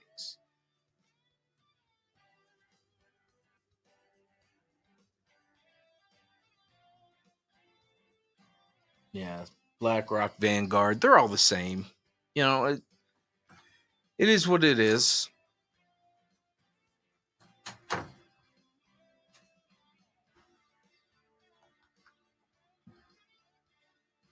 All right, my friends, this is usually where I like to talk to you about Patriot Switch. Big Pharma owns all of the supplement aisle when you go to the grocery store, when you go to the supplement aisle. Nestle, Procter and Gamble, Pfizer, all of them, they're almost all owned by these mega corporations, and these corporations don't care about your health and your wellness. I'd much rather go somewhere where their basic background, their vibe is faith, family, and freedom, independence, your right to choose, a company that employs American workers and makes things here in America, that makes the highest quality products possible. And that is what a membership in Patriot Switch is all about. It's like $1.50 a month to be a part of Patriot Switch. And it's this group of people, Brock and I are part of it, Joe, my kids, we're all part of it, where instead of going to Target and getting your Pine Sol and your Head and Shoulders and your shaving cream and your sunscreen and your laundry detergent and your soap, you go online to patriotswitch.com and poof, up comes 450 different products that you can buy that are either better priced or commensurate to the national brands, but are made by a company that supports faith, family, and freedom, and not Black Lives Matter, transgender surgeries, and abortion. Yeah, and that to me is a game changer. I have not had one. No, that's not true. One thing I prefer that's not Patriot Switch. Everything else I use from top to bottom. Hair down to lotion, down to makeup. I wash my clothes. Everything I do, 450 different products. And it's not difficult to join our team, to be a part of it too. If you are interested in stepping away officially from Unilever and Procter & Gamble and Johnson & Johnson and Amazon and Target and all of the nonsense, Walmart, and you're ready to change over the things in your house to products that you're going to like better, that are cleaner, that don't have chemicals, that are made beautifully, that are shipped to your door in like 48 to 72 hours, go to patriotswitch.com/Wendy and ask for more information, and we will get you that information. It's awesome. I love it. patriotswitch.com. To Bill Fred on Rumble, it's like the Rush Open says, it's never time to panic. It's never time to be afraid. If you are who you are and you have strong beliefs in your convictions, fear no one. Fear no one. Be strong in your conviction. I'm done. Yeah. I hope Ernie is done. Yeah. I hope hearing me read it. Please go to our locals page so Ernie knows he has people have his 6. I think that's more important than anything else, is knowing that other people have your 6 and have your beliefs and are steadfast in them also. And by the way, you said brilliant twice. Really? Yeah. That's okay. I don't use it as a crutch. I know. It's still part of my vernacular. I know. I'm just saying now it's... That means vocabulary. Hey, yo, if you want a dish, you better get ready to grab. Wow. You better get ready to grab. How you guys doing? How you doing? How you doing? That's right. We'd love to get to that 3,000 Rumble mark. How'd we end Friday? He doesn't even I think know. we were 7. Oh, that's good. 7 or 8.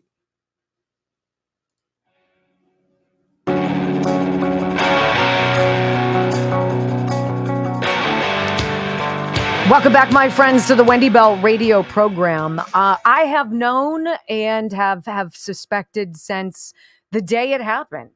Since I sat at home and I switched through all the channels and I heard everybody saying the same stuff, the same lines, the same feigned horror, the outrage.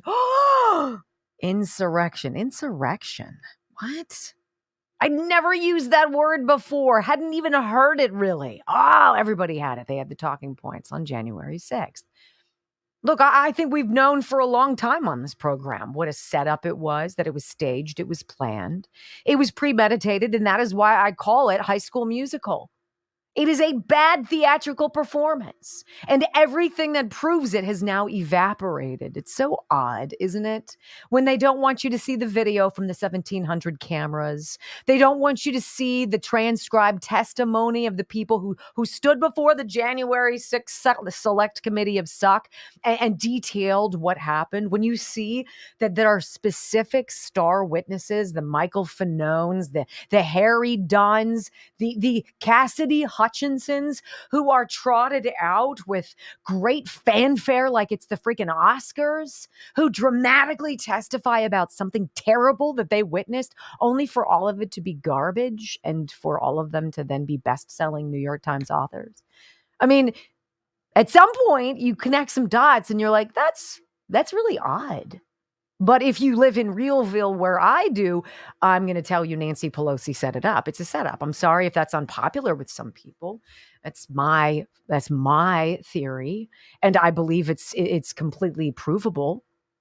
Because the more you hide, the more you can't find data, the more the evidence evaporates, the terabytes of data to go away, the more confirmed we are in our convictions. I'm very solid with my convictions. I know what I think. I'm completely comfortable with what I think because these people suck. They are dangerous. They are dangerous. They are a threat to democracy. And they're trying to twist it into their likeness. So when Molly Hemingway from The Federalist dropped this on Saturday, my face was like, I was like, of course. Is anybody surprised? I mean, when was the last time we dropped something on you and you were like, oh, wait, what? Because you're used to it. Exclusive. Again, thefederalist.com. Exclusive. Liz Cheney, January 6th committee, suppressed exonerating evidence of Trump's push for National Guard. Liz Cheney is apparently part of the epicenter of this suck. Cheney and her committee falsely claimed they had no evidence to support Trump officials' claims that the White House had asked for 10,000 National Guard troops, right? We're conditioned by the barrage of reports and by the George Stephanopouloses and the Jake Tappers and the Jonathan Karls and the Margaret Brennans. Oh my gosh. He didn't do anything to stop it. They created this insurrection because they go for a desired end and then they work backwards, right? How can we prevent Donald Trump from winning re-election? Because our guy sucks and he's going to get his clock cleaned. It's going to be a landslide. People are aware of cheating. They're cognizant of various forms of voter intimidation and fraud. This is going to be tough for us. We've got to neutralize the threat. Well, if we can say Donald Trump is guilty of insurrection, then he cannot run for office. And so they step backwards, and poof, lo and behold, January 6th is born. Isn't that so neat? That's why you need the undercover folks inside the Capitol building. You know, put on a Making America Great Again hat. Boy, you blend right in, don't you? Here's your story. Former Representative Liz Cheney's January 6th committee suppressed evidence that President Donald Trump pushed for 10,000 National Guard troops to protect the nation's capital. A previously hidden transcript obtained by the Federalist shows. Of course he asked for it. He said he asked for it. Steve Sund, the head of the Capitol Police, said he asked for it. Mark Meadows said he asked for it. Of course he asked for it.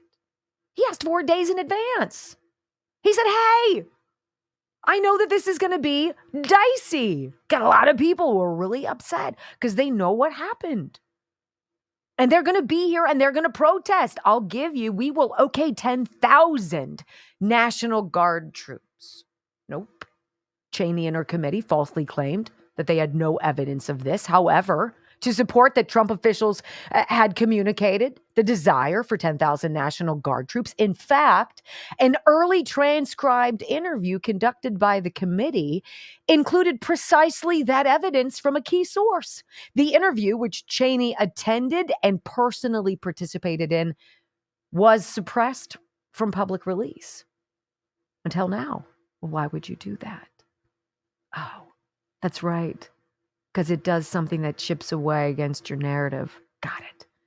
Deputy Chief of Staff Anthony Ornato's first transcribed interview with the committee was conducted on January 28th, 2022. In it, he told Cheney and her investigators that he overheard White House Chief of Staff Mark Meadows push Washington, D.C. Mayor Muriel Bowser to request as many National Guard troops as she needed to protect the city. He also testified Trump had suggested 10,000 would be needed to keep the peace at the public rallies and protests scheduled for January 6, 2021. Ornato also described White House frustration with Acting Secretary of Defense Christopher Miller's slow deployment of assistance on the afternoon of January 6th. I mean, I don't have to tell you why all of this went down. You already know. It was a setup. It was staged. They had people instigating in the crowd. They specifically did not have enough people on hand. It was a setup. Facts. This Ornato also testified. Well, not only did the committee not accurately characterize the interview with Ornato, they suppressed the transcript from public view. On top of that, committee allies began pushing critical stories and even conspiracy theories about Ornato ahead of follow-up interviews with him. It's almost like they were trying to really smear him because he had the audacity to tell the truth. Ornato was a career Secret Service official who'd been detailed to the security position in the White House. Now, Cheney frequently points skeptics of her investigation to the government publishing office website that posted, she said, transcripts, documents, exhibits, and, quote, our meticulously sourced 800-plus page final report. That website provides supporting documents to the claims made by Cheney and fellow anti-Trump enthusiasts. However, ... transcripts of fewer than half of the 1,000 interviews the committee claims it conducted are posted on the site. It's unclear how many of the hidden transcripts include exonerating information suppressed by the committee.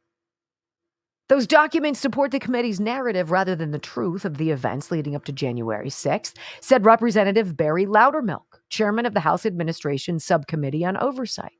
Quote, the former J6 Select Committee apparently withheld Mr. Ornato's critical witness testimony from the American people because it contradicted their predetermined narrative. Mr. Ornato's testimony proves what Mr. Meadows has said all along. President Trump did, in fact, offer 10,000 National Guard troops to secure the U.S. Capitol, which was turned down. You don't want security when you want an insurrection. You don't allow the people who do ultimately respond to be fully dressed up in riot gear or to have weapons. Why ever would that have been, Muriel Bowser? It's almost like you wanted to prevent the folks who did respond from law enforcement to be stripped of their ability to actually enforce any laws. It's all so damn curious, isn't it? His subcommittee, Loudermilk's subcommittee, that is reviewing the work of the January 6th committee, which has been accused of other unethical behaviors at the expense of accuracy. Because it's a narrative. And the narrative is this: Donald Trump incited an insurrection. And because of that, people invaded the Capitol. And it was worse than the attack on Pearl Harbor. It was worse than 9/11. It was worse than all of that. And if Donald Trump is allowed to be elected again, can you imagine the threat to democracy? Please. These people suck. And the early corroboration for all of this, we've known. God gave you something beautiful. And the left and the uniparty of suck wants you to forget about it. It's called your common sense. It's that ability to feel that weird feeling inside when you hear something that you know is BS. And to deduce, that's BS. I don't believe these people.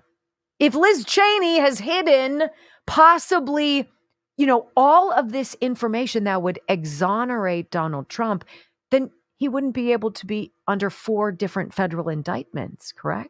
They wouldn't be able to slap him with 91 criminal charges and drag him through the litigious mud of judicial suck in an attempt, last-ditch Hail Mary, to do whatever they can to find him guilty of some kind of crime. Because there was not one. He didn't do anything wrong. This is the group of people who loses information, who erases video testimony. Just think about some of the stuff. What have they done? Well, they hid the truth about gain-of-function research at the Wuhan Institute of Virology. They hid the truth about ivermectin and hydroxychloroquine being effective. They hid the COVID data, that it wasn't at all deadly among our children, but instead forced vaccinations in some places. They hid the voting machine and router data. They hid the January 6 testimonies. They hid video and lost emails, 2 terabytes of data. That's just the January 6 committee. They hid that they transported more than 300,000 illegal immigrants in the cover of night on taxpayer dimes, on airplanes, and flew them to our cities in the interior of the country. They wanted to hide the FD 1023 showing Joe Biden's bribes. They hide from the truth, the facts, the data, the science. They hid Trump's January 6 video telling people to go home, to stay calm, to respect law enforcement. Why would they scrub that from the internet? Why would they hide boxes of evidence on behalf of Joe Biden? Why would they hide, erase, misplace, whatever it was with the visitor logs at the Penn Biden Center? And they now hid proof. Of course, proof that Donald Trump said we need the National Guard because they think you're so stupid. Actually, they don't care.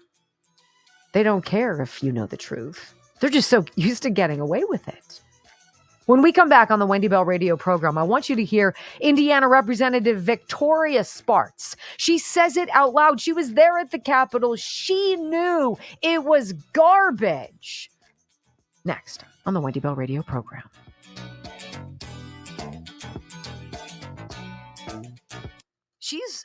I'm so glad that she ran and was reelected because she wasn't going to do it. She was like, look, I'm done. And then she realized what was at stake. That was Ron Johnson. Yep. Ron Johnson was like, I'm peace out. This place sucks. You're killing me. I'm getting older. I want to see my grandkids. And then he was like, oh, hell no. But if I want to see my grandkids, I have to stay. If I want to see my grandkids enjoy this great country called America, I've got to stay. Right. Yeah, I like Sparks. I do too. I think it's Spartz. Spartz. I thought it was. Is it KZ? No, I think it's TZ. I could be wrong. Let me look. Let's see. Victoria Sparks. SPAR. SPARTZ. Right. She's Ukrainian, isn't she? Where is she? I believe. Yeah, she's Ukrainian. Maybe we should be talking to her about all this stuff going on in Ukraine. That would make sense. And by the way, Liz Cheney is not out of the woods because we're going to remind you of a little op-ed that she fashioned in the Washington Post in the days before January 6th, as though she was greasing the skids for what was to come. I kick myself sometimes because they leave the breadcrumbs. They give you all of the breadcrumbs. They have to tell the truth. Who has to tell the truth? There's an ounce of truth to everything they say. You just have to find it. And then just like the 51 former federal officials who signed that stupid letter saying it was Russian disinformation, the laptop. Well, they lied about that too. They wiretapped them. She digs up a dozen former defense secretaries and has them sign something that says we have to stop questioning the election. We can't get the military involved in anything. You have to love, too, guys like Adam Schiff who go on these Sunday shows and say they should dumb it down for Trump because he's dangerous and is a liar. That's rich coming from Adam Schiff, who lied literally about everything. Let's go, Steve Garvey. Hey, More Gains Fitness, MORGAINZ Fitness, More Gains Fitness. Our girl Kelly Morgan invites you to join her. Somerset and Cambria counties. I'm going to tell you more because I think I'm not in time. You got right? 30.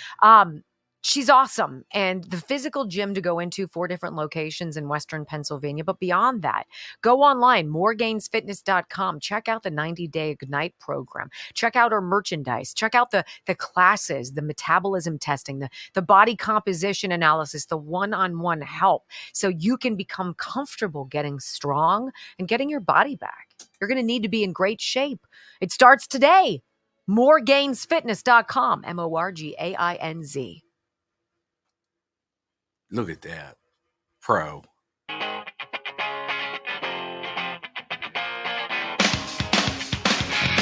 You got to love Indiana Congresswoman Victoria Spartz. She had this comment. She's like, look, I was in the Capitol on January 6th. We were here. We were voting for this election. We were certifying what was going on. Anybody who wants to tell us that this wasn't a staged setup is kidding you. They knew it from the go. And so did we. I'm sure many of you did as well. Here's the Congresswoman. Listen to this. There's a lot of discussions about, January 6th. And I've been in the chamber January 6th. And I'll tell you something, we call this insurrection. I'll have to tell you, if the people that show up there wanted to do it, they would have succeeded. But they didn't show up for that reason. It was people that were upset because the quality of people came there. They were mad because we are not governing for the people. And that's unfortunately what was very strange to me, that Speaker Pelosi didn't have a security. Speaker Pelosi insisted for us to stay in the chamber. I personally demanded to leave that chamber. So a lot of things, the other side dropped the ball. And it was very unfortunate for me to see that. So I think this is beyond the subject of this matter, but we need to stop, accusing people that disagree with the government that have been very corrupt and oppressive. To actually come here and, express peacefully their dissatisfaction. And there are always some bad players, and who knows who they are. But we don't call all people insurrectionists. This is just un-American to do it. And I'm sick and tired of the other side constantly doing it, because I knew a lot of people that were there in the crowd, and they're good Americans, patriotic, that love this country. 100%. How about this headline? Liz Cheney, more suck for Liz Cheney, who describes herself as a conservative. There's nothing conservative about you, Liz. You're a hack. You're what we hate in politics. You're corrupt. You're conniving. And 3 days before January 6th, it was so odd that you got all these defense secretaries, former defense secretaries together to put out an op-ed in the Washington Post. It was almost like with 72 hours before January 6th, you were setting the breadcrumbs. Here's your story, Daily Mail. Final nail in Liz's coffin. Cheney secretly orchestrated Washington Post op-ed by all 10 living former defense secretaries, including her father, warning against Trump's efforts to politicize the military. New report claims. So she organized this op-ed, right? In it, these defense secretaries warned that involving the military in election disputes would cross into dangerous territory. It ran in the Washington Post on January 3rd, and it said the time for questioning the election results had passed.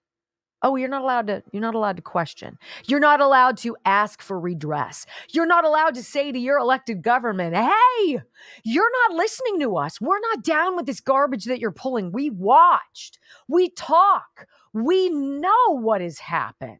Nope, not supposed to do that. Representative Liz Cheney secretly masterminded an extraordinary Washington Post op-ed authored by top military leaders just 3 days before the Capitol riot. We find out the letter published in the Washington Post contained a stark warning from these 10 defense secretaries from both parties. Ooh, it's bipartisan. We must pay attention to it then, as though that matters to us anymore. Now, the Wyoming Republican could be within days of losing her elected leadership post. This is, ladies and gentlemen, this came out in 2021. We knew this. This is years old, what I'm reading to you. I'm telling you, do not forget the breadcrumbs that have been laid out for you. The revelation of her involvement in that Washington Post opinion piece, which will infuriate pro-Trump Republicans, came 2 days after Cheney penned her own slashing op-ed, also published in the Post. Think about all of the things that you need. Well, you have a plan. Your plan is to destroy the candidacy of the man that you know is going to want to come back and fix what is right because he already won once. So you have to label him something horrendous, something that is completely forever erasing insurrection. And then you've got to stage it. You got to get the right players involved.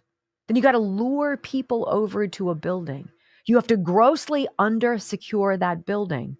You have to then put undercover informants, undercover human assets in the crowd and inside the building so as to create the spark. And then you need to make sure there are all sorts of people around to record it, right? And then when the time comes for there to be hearings, you need to quickly eliminate all of that data, all of the evidence, the video, the 40-odd thousand hours of it. Why on earth would Nancy Pelosi ask for the video to be put on a shelf for 50 years? Because she didn't want you to know the truth. The same way they didn't want you to know the truth about the jabs. You don't ask for time if you have nothing to hide. You don't hide routers and chain of custody logs and data and science, and you don't lie before Senate hearings if you don't have something pretty big to hide. Ladies and gentlemen, this is not a democracy. You're living in complete abject tyranny.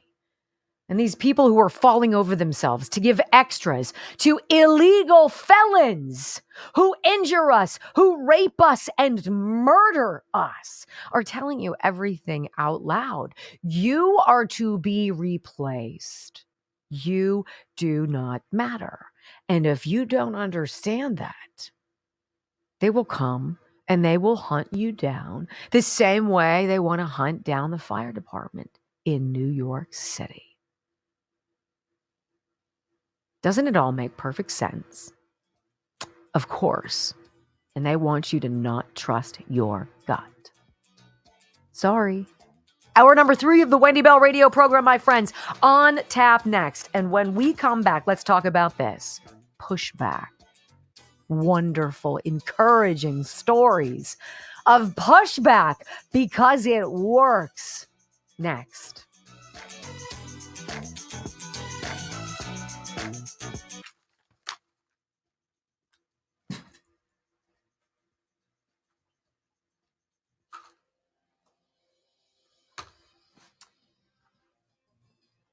I know why I didn't sleep well.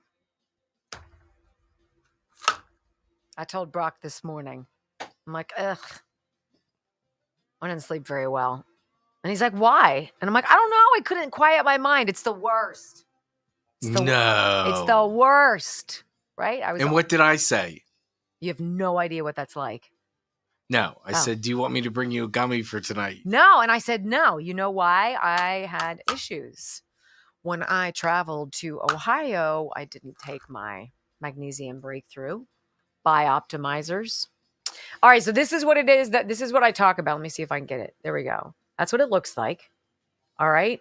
So when Bioptimizers got in touch with me and they're like, hey, you have a pretty gnarly job. You have 5 kids. You work multiple jobs. If you're not getting restful sleep, it's probably because you're stressed out and going in too many directions and you're magnesium deficient. And I was like, wait, what? I knew 0 about magnesium, and I knew even less. There were 7 kinds of magnesium. This Magnesium Breakthrough has all of those kinds of magnesium in a capsule form that I take every single day. And I will tell you, after about, I would say 3 days of taking it, I noticed very basic things. 1, I fall asleep like that. 2, I stay asleep. 3, if I have to get up in the middle of the night and use the bathroom or get a sip of water or something, I fall right back asleep. And 4, even if I don't have enough rest, I am alert and active and focused. Magnesium Breakthrough. By Optimizers. Get it. All right? Get it. I believe it's 20% off right now. If you go to buy, let me see. I'm going to go make sure I have the right thing for you guys. That'd be nice for me to have and be ready with, isn't it? By Optimizers. I believe 20% off Magnesium Breakthrough. And I'll get the exact, let's see, where is it? I'll just go to my bookmarks. They've changed some of the promo codes, and I want to ensure I give you the best one. Other bookmarks. There's my list. Let's open it up. All right, by Optimizers. I love them. You guys, this will change your life. I kid you not. So let's see. Bioptimizers.com/bell. That's why it was throwing me off. Usually it's Wendy. Bioptimizers.com/bell. Promo code BELL. Okay. You're going to unlock special offers when you put in my last name. That's all I'm going to tell you. Magnesium Breakthrough is the one I use, but they have multiple different kinds of, here we go. Yes. Is it 20%? You have to go there and then put in the name to unlock the mystery savings. This stuff changes your world. It's not expensive. It's worth every daggone penny. All 7 kinds of magnesium for focus, for rest, relaxation, quality sleep, all of that. I'll tell you what, I notice a difference. It's a fact. So you'll be better tomorrow? I will be better tomorrow. Yes. Ooh, in fact. Welcome to the 1,142 people watching on X. Make sure you retweet this. Hey, welcome. We're delighted to have you guys. All right. We're 271. We are on a 3 streak. All right, guys, I need your help. Would you please hit that thumbs up button? It's the green button underneath the video box. Just hit thumbs up. Just say, yeah, we like them. That's like giving us a friend request or giving us a plus or a like on another platform. That's called rumbling, and it makes a huge difference. And join us on our locals page, please. We're trying to grow our community. We do it by baby steps. Ernie has 26 people having his back. Aw, Ernie. You know what, Ernie? Hopefully Ernie's on locals. Ernie, you can do it yourself next time. And you can post it to our page. I love it. I think it's beautiful, and what he wrote was very meaningful. Yeah. If you wrote back, so we are a radio show. We live stream, obviously, here. You can see us here. We've got a very active chat.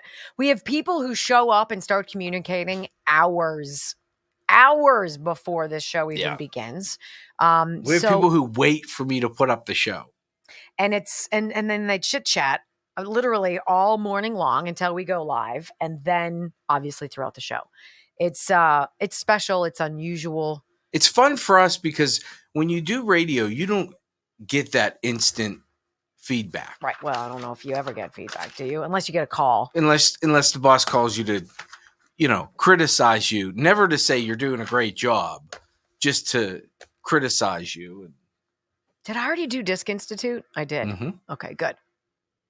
I'm doing well The today. the best radio story was, and this is radio back. What's that? What do you call that? Like insider kind of stuff.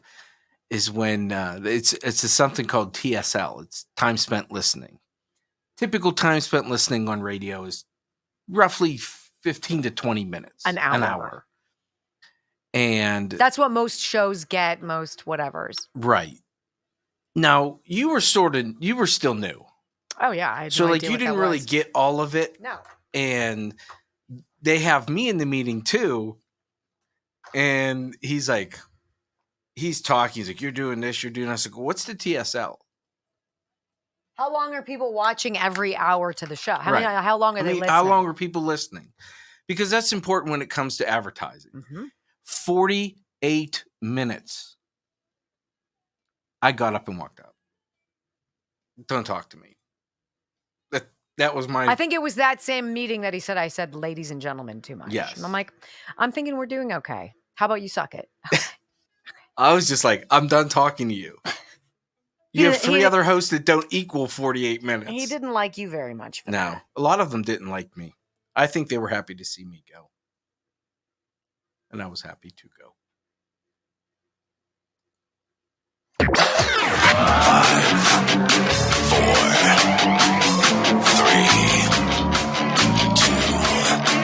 1. Wendy Bell. Inspiring solutions to save America, one show at a time. Are you ready to get on board? When are you guys gonna learn? The more you indict, the more we unite. Facts. It's Trump 2024. We don't care. You heard me? We already made our mind up. You already know when the hood got your back. Man, they deep in the hood. Gangsters hollering about Trump 2024. You heard me? Woo, woo, wah. Gangsters. The hood got this man back. I'm just trying to tell you. You heard me? And we ain't stupid, man. American people, man. We ain't all them talking about lockdowns and back when the masks and all that. You know, they got a new virus coming and it's gonna be, man, nobody don't care. Ain't fooling nobody no more with none of that. You know, new jack, man, nobody being fooled no more. We all the way up, you heard me? It's Trump 2024. That's what it's gonna be, cause we ain't having nothing else. From sea to shining sea, 3 hours of bold truth and excellence. The Wendy Bell Radio Program.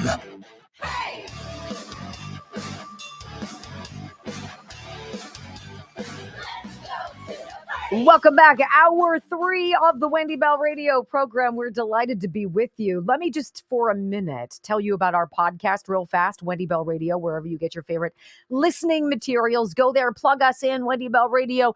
Download us onto your phone. It's such an easy way, if you got to bounce and go live your life, to come back and listen to the program afterwards. It's nice and crisp and clean and easy and conservative and common sense, and it's home. And so we're great and so grateful that you're here.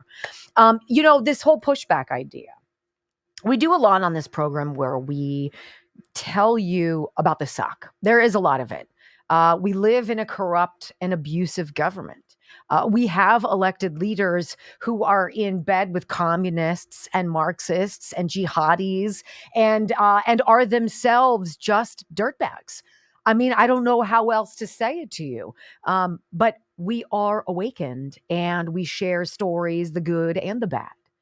And this particular segment now, I think, is very inspiring because much like the drive I told you about as my husband Joe and I took our twins to a soccer tournament in Canton, Ohio over the weekend and enjoyed the lazy twists and turns of Route 30, the Lincoln Highway, through rural America, through hardworking, red-blooded, wonderful America.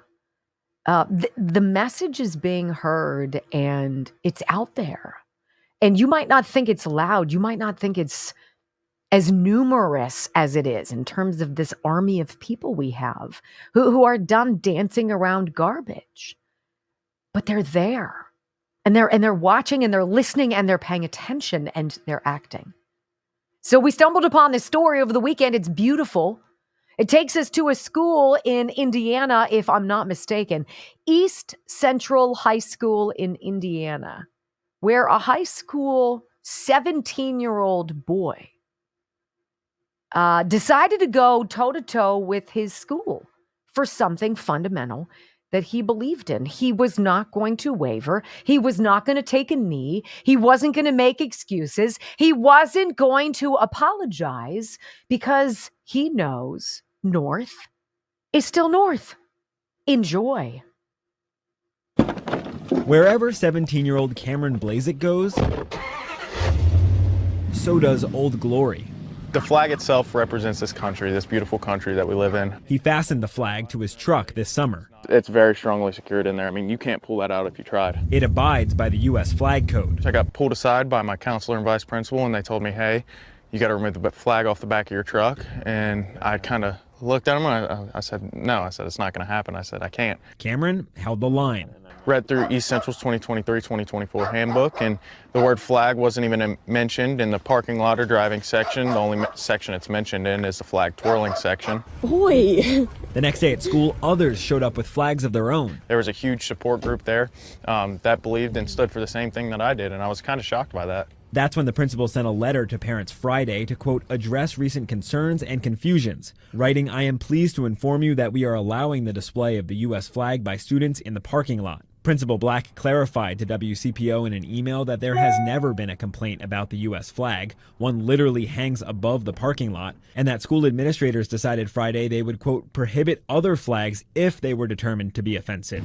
A social media post about all this went viral. I was pretty surprised by it that it got so many views and pretty much that it got the attention it did. There are veterans in this family, and Cameron himself is considering serving. Yeah, I'm pretty proud of him. He stood his ground and stood up for what he believed in. The American flag has been politicized in recent years. One poll shows 83% of Republicans have a very positive view of the American flag. That number drops to 49% for Democrats. I think everybody gets offended over something that doesn't mean what everybody says it does. This flag represents our country and the people who died for it and fought for it, and I respect that with my whole heart. Old Glory, sparking new debate. I think it's fantastic, and even more so that Libs of TikTok is exposing so much and is having an instant impact. Instant impact. 24 hours later, right? The school says, well, maybe this isn't a fight we're going to wage. What is offensive at all about the American flag? What the hell is wrong with you people at Northwest's whatever school of suck? What is that? He stood his ground and stood up for what he believes in. This child is 17 years old. It's not negotiable. It wasn't on the bargaining table. The answer was going to be a big fat no to the taking down of the American flag. Why is it that I see very few flags in my exceedingly liberal neighborhood? But on the Lincoln Highway, driving to Canton, Ohio, almost every home has a flag. What is it? Well, that's one story of success, thanks to that young man for showing adults how to stand up and grow a pair. How about this one? A federal lawsuit against a school for forcing a 15-year-old student to read a pornographic script aloud in front of students. What the hell is this? Apparently, the case will not be dismissed as this school had hoped. Do you think maybe crazy has been pushed a little too far? Because I'm going to go with yes. Here's the story. WND.com. School forces girl to say D word. The D word is what we would call my father, whose name is Richard. That would be his nickname, right? School forces girl to say D word in graphic sexual assignment. It's so funny that the school will support a teacher who's clearly a freaking wacko who long ago stopped teaching and started activating the clone trooper chip. A federal lawsuit against a Nevada school system over a teacher's demands that a student read an offensive, sexually explicit, and obscene script written by another student is continuing. Ladies and gentlemen, my 2 youngest sons are 15. If they came home with garbage like this and they were supposed to read pornographic crap, I don't care if it's art or what. No! Full stop. I'm not being prude. I'm being a mom. Because that's what moms and dads do. The American Center for Law and Justice reports the court denied, in part, the school's demands that the case be dismissed. Hells yeah. The decision was, quote, the first step towards a victory in protecting students from profane, sexually explicit, and obscene material in the classroom. Look, kids get to be kids for such a small time. Can we not agree that it should continue at least through 15? Our client's daughter, who was 15 at the time, was required to perform a sexually explicit monologue prepared by another student and edited by the teacher before the entire class. The ACLJ posted part of the monologue edited, which readers may find offensive. Again, remember what the 4-letter D word is. It began, I don't love you. It's not you. It's just your D. I don't like your D, or any D in that case. It continues with progressively increasing profanity and description of sexual acts. What are we doing? I mean, I'm just more interested in my kids learning about basic U.S. government. How about that? How about some economics 101? How about that? Maybe we could do that. Reading, writing, STEM? No? We're going to create and read porn. Sounds like a great idea. What could possibly go wrong? The parents tried several times, several different avenues to bring their concerns to the school, found it unresponsive to their requests and complaints. How is this school any different than the wacko fire department head in New York and Letitia James now believing that they should go hunt down firefighters who booed Letitia James and started chanting Trump, Trump, Trump, Trump. Who the hell do you people think you are?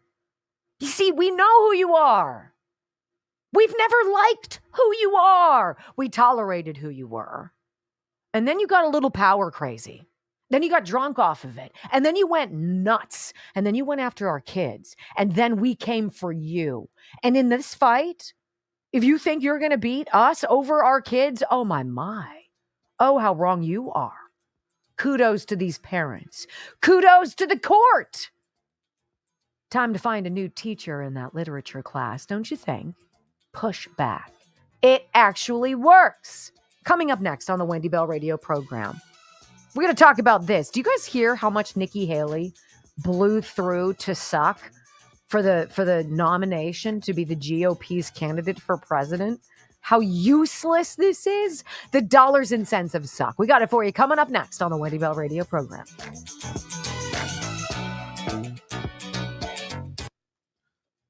I don't understand the obsession with sex. I don't get it.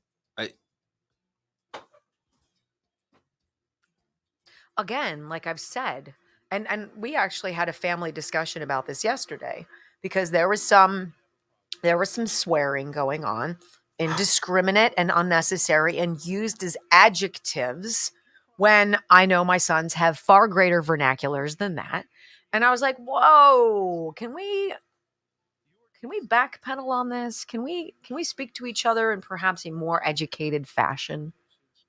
Because you sound like a dope.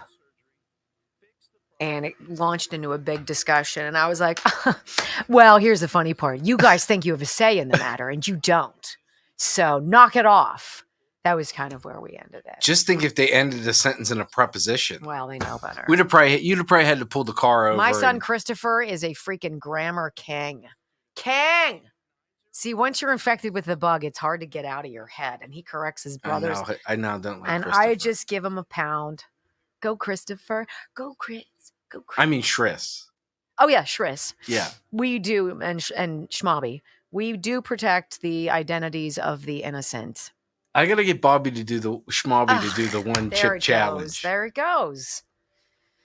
You need Jack to do the one chip challenge, No. considering he did Ghost Pepper Jazz. I think Schmobby would be better because he would be more demonstrative and sneezy, and his eyes would water, and he'd be miserable. Yeah, wow. But if you throw 20 down, Schmobby will do it for 20. He ate a banana with the skin on it for 20. He did, right in the middle. He bit right through it. Right. I was like, ooh. So I got to talk to him. So I've got a theme song for us. Did you grab that?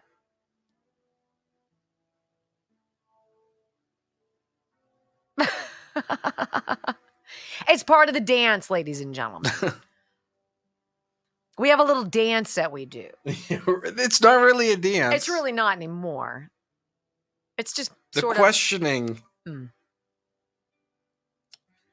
It's not that I'm questioning you. Yes, you are. I sent it to you. Yes, you did. And you sent back, we want that. This wasteful spending, it makes me so angry. Nikki Haley, you're tarred and feathered. Go be with the Democrats. She did what she was supposed to do. How do you now watch her husband and her get jobs in some... She. What? Oh. No, you were correct. You were correct. I was wrong. But I can be punitive now, see? Of course. I'm just like the fire department lady. Dear HR.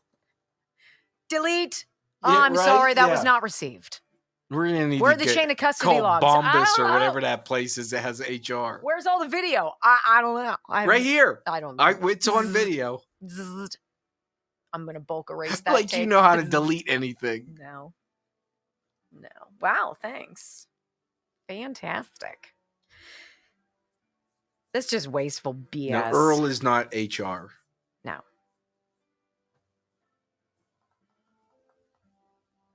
Nikki Haley. I love that they call her neocon. She is. Her and her husband will have this. Now that was a she. Will have defense contract jobs by the end of next year. You're a pain in the ass. You need to let it go. You're a pain in the ass. Yes. It's got a smiley face. Nobody who rings or hears a ringing bell is a smiley face. They're like, don't ever touch me. Quiet. I love this headline on the Gateway Pundit today, but I don't. It's so unnecessary and it's purposeful. It's purposeful to suck from the coffers of potential, funds to propel GOP candidates across America. Here's your headline. Ouch. Neocon Nikki blew $120 million on her failed presidential campaign. That's the equivalent of $1.3 million per delegate. Does nobody operate within the confines of responsibility? Right? It seems like we're just so in excess. Anything that's extraordinary, that's outrageous, that is indefensible. Oh, yeah, we got to totally do that. What? Nikki Haley blew a staggering amount of money on her failed campaign from the Republican presidential nomination. This is according to Federal Elections Commission's records.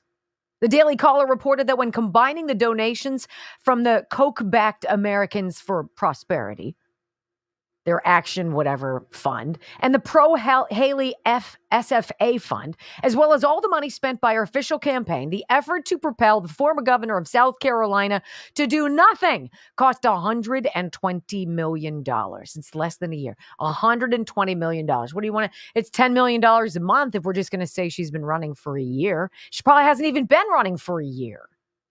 Think about that.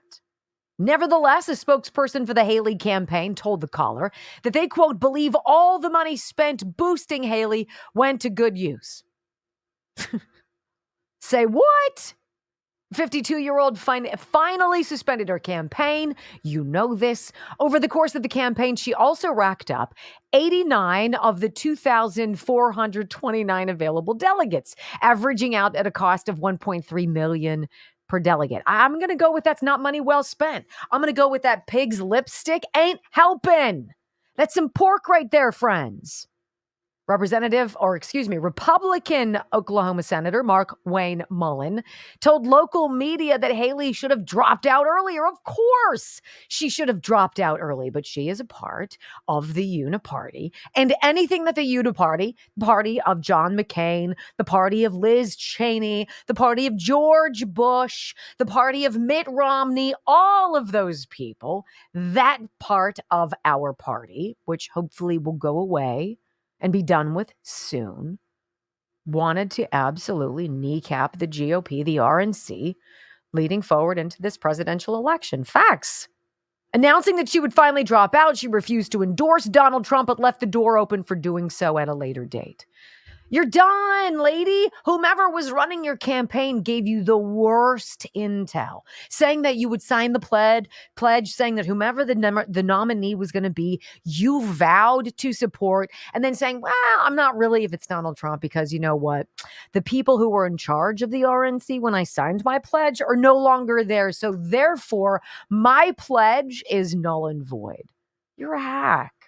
You're a semantics playing 2-bit loser hack, Nikki. And by the way, don't try to come back. Nobody wants you. You and your husband will get your cushy job somewhere in some part of the military complex. You'll get paid for doing whatever because you did exactly what they asked you to do. Period. There you go. $120 million. Now, the thing that's fun, and we are going to have some fun in the bottom of this show in the next half hour, I want to play for you a very witty video that Brock found over the weekend and secured for us. You know the song. Who sings the original song, Brock? Do you remember We Built This City? Do you remember who that is? I thought it was Boston, but I'm not sure. No, We Built This City. Let me see. Journey? Starship. Starship. I would not have said it. I don't know. So this is a takeoff of it, and it's a Joe Biden campaign song, perhaps. It's called We Killed This City, and I think you guys are going to enjoy it immensely. We killed this city. We killed this city by voting Joe.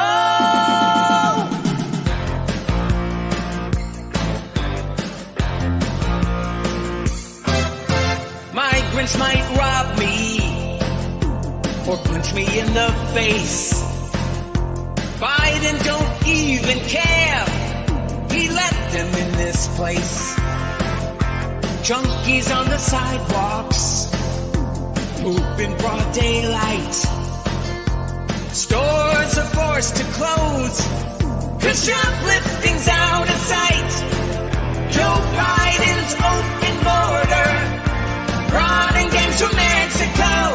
Joe don't remember, we killed this city.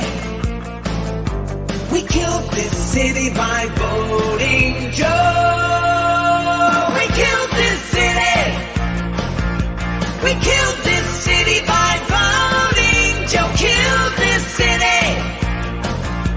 We killed this city by voting Joe.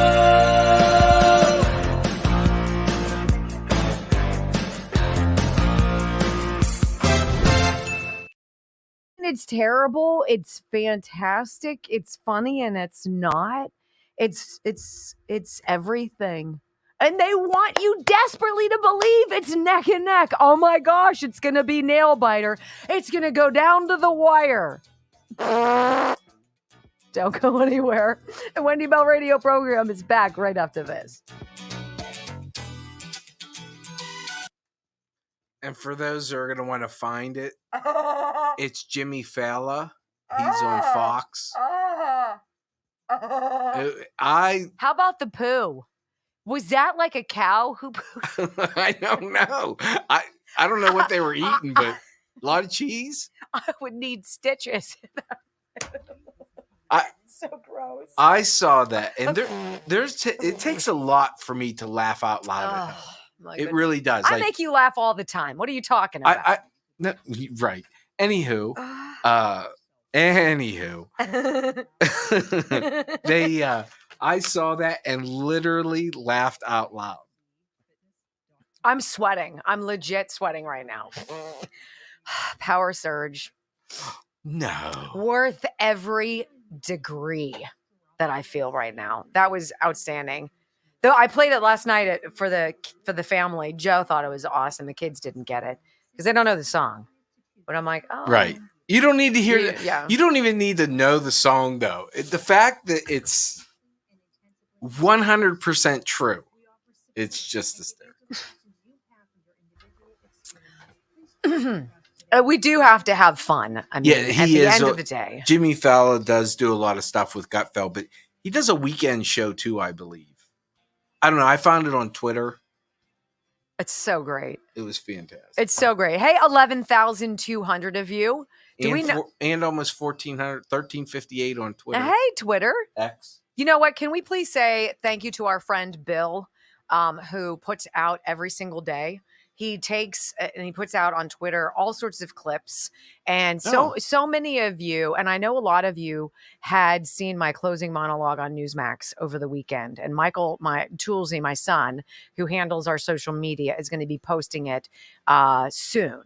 And I'm glad that it resonated with you. It was awful for me because Can I say I watched the show? That's my Is that my second or third episode? Thanks. What's that? I've been doing it for 3 years and he's only watched 2 or 3 times. Thanks. I see you all the time. Yes, I understand. So you were going to say something. You said, "Can I say something?" That's only my third. Was there something nice for you to say at the end of that? No, I immediately texted you and told you I thought it was good. And what did I say? I think this is something that should be cut. Can Newsmax send you that clip? Because it's going to get clipped by someone else. We might as well clip it first. Michael was able to snag it, I think, off of, yeah. I don't know. It's kind of a fun job to have on Newsmax because I'm on the weekend. So I'm not like a big player and they don't pay a lot of attention to me, which is fine. They kind of leave me alone. So I write You're pretty hands off, everything. though. I write everything. I handle, all the stuff with the guests and I find all of the elements and I get all of the stuff and all of it. And they really do let me do whatever I want, which is kind of cool. I mean, usually to a degree, because there's still some things that the news hasn't covered much and I wish they would. Wendy shows on the weekends. Mm-hmm. And I just am usually not sitting in front of my TV. Let's be honest. And it also, I think it comes after an hour-long infomercial, like medical infomercial. But it's super helpful when there's a Trump rally because it's usually somewhere nestled around my time. Well, I think the Trump rally started at, I think you were on at 3 and it started at 4. Oh, then I wouldn't have had much lead in. But our ratings are up 300%. Yeah, 295. Right? Year to year. So that's why when we see 1,380 of you on Twitter, hey, we've been doing this for years and years, and now it's just starting to catch on Twitter. So we're really excited that you're here. Thank you. I mean, obviously it's a radio show, but we have fun and we want you to get information. And then on our locals page, locals.com, search Wendy Bell Radio. We share with you the rundown. We tell you where we get every story we talk about so you can read all of them, make your own decisions. Don't take my word for it or Brock's. Well, you could probably take my word. I'm literally sweating. That was too funny. You might be giving a little too much credit. It's probably a little power surge. Yeah, probably. Actually, I don't have those that much. Masquerading as laughter. It's a power surge identifying as laughter. That's a hot flash. That's what we're calling it. But we call them power surges because it sounds less tawdry. And old. Wow. Fantastic. Oh. You're fired. Wow. Knock, knock. That's only the second You're time fired. today.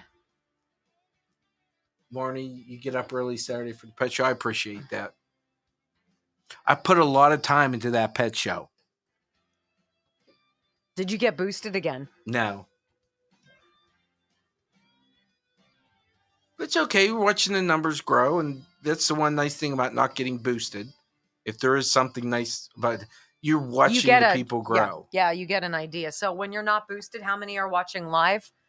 About 800, which is pretty substantial for a once-a-week pet show. Toolsy would love to have 800 watching him. Wow.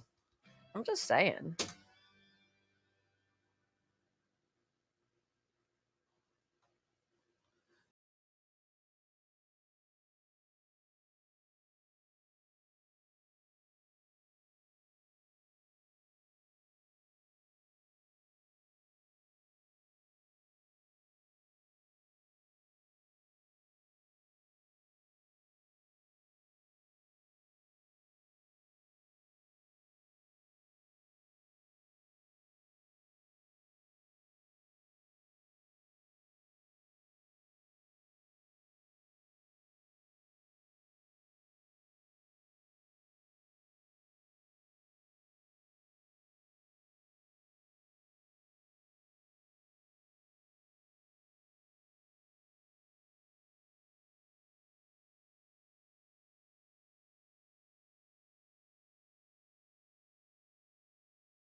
And it's one of those touchy subjects that ought not be touchy because there's a lot of misinformation. There's a lot of ignorance, not knowing about firearms. There's a lot of purposeful narrative of suck spreading.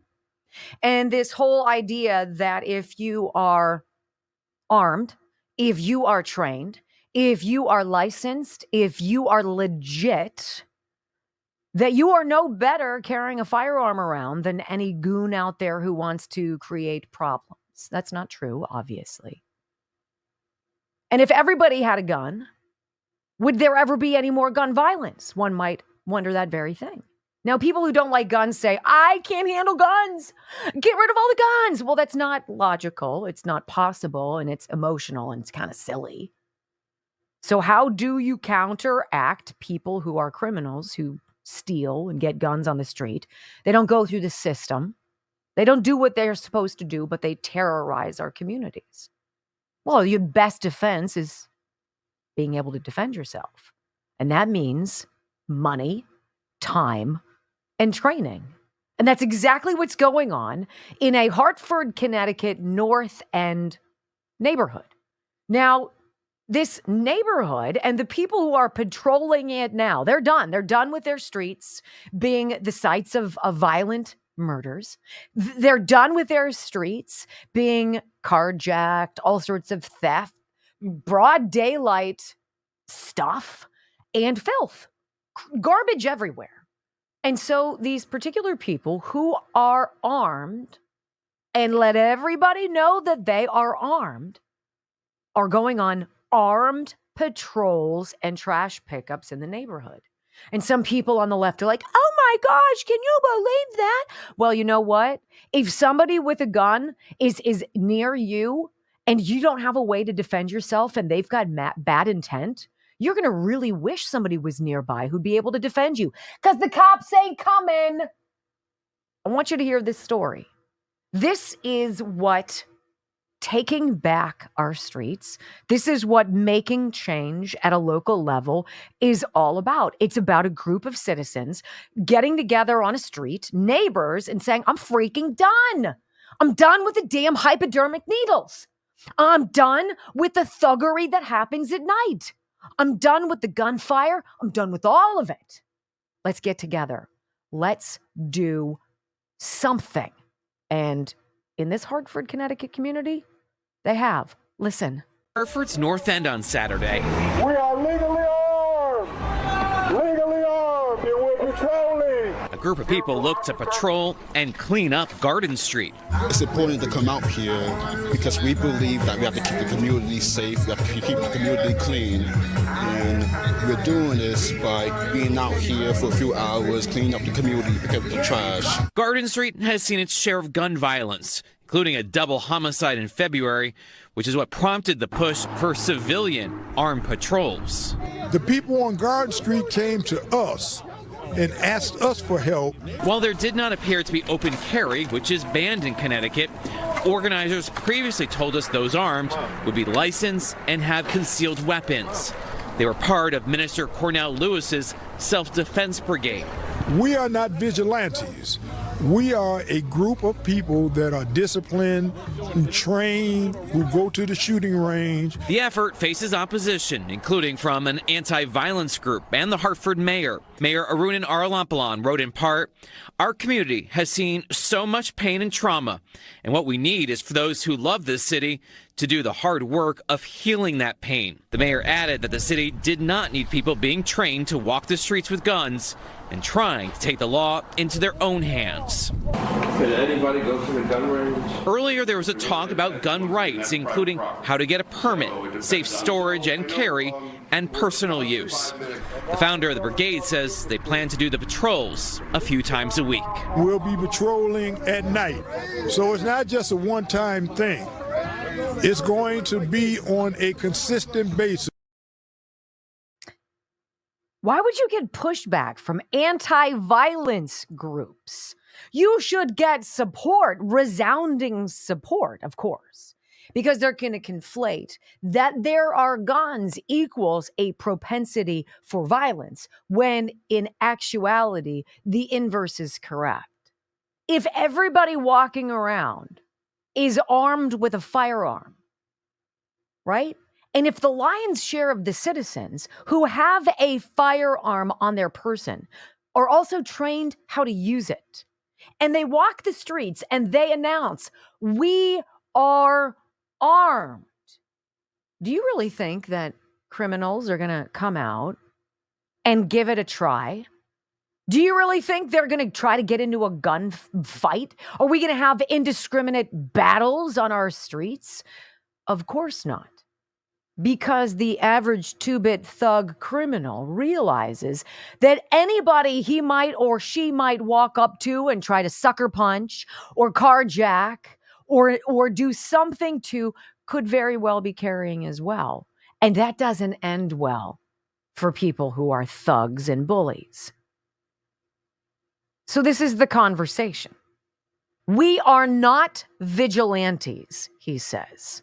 That is one bit of good news. Cleaning up the garbage, picking up the trash, showing pride, showing force, being unified. You know as well as I that the right to bear arms is what protects us from our tyrannical government. And these people on the left will do anything they can to rob you of that right. Well, newsflash, leftists, when someone breaks into your house, cops ain't coming to help you either. And that frying pan ain't gonna cut the mustard. Here's a headline that I loved, and I think it's important. Tranny banned from beating women at golf. Men banned from competing on women's golf circuit.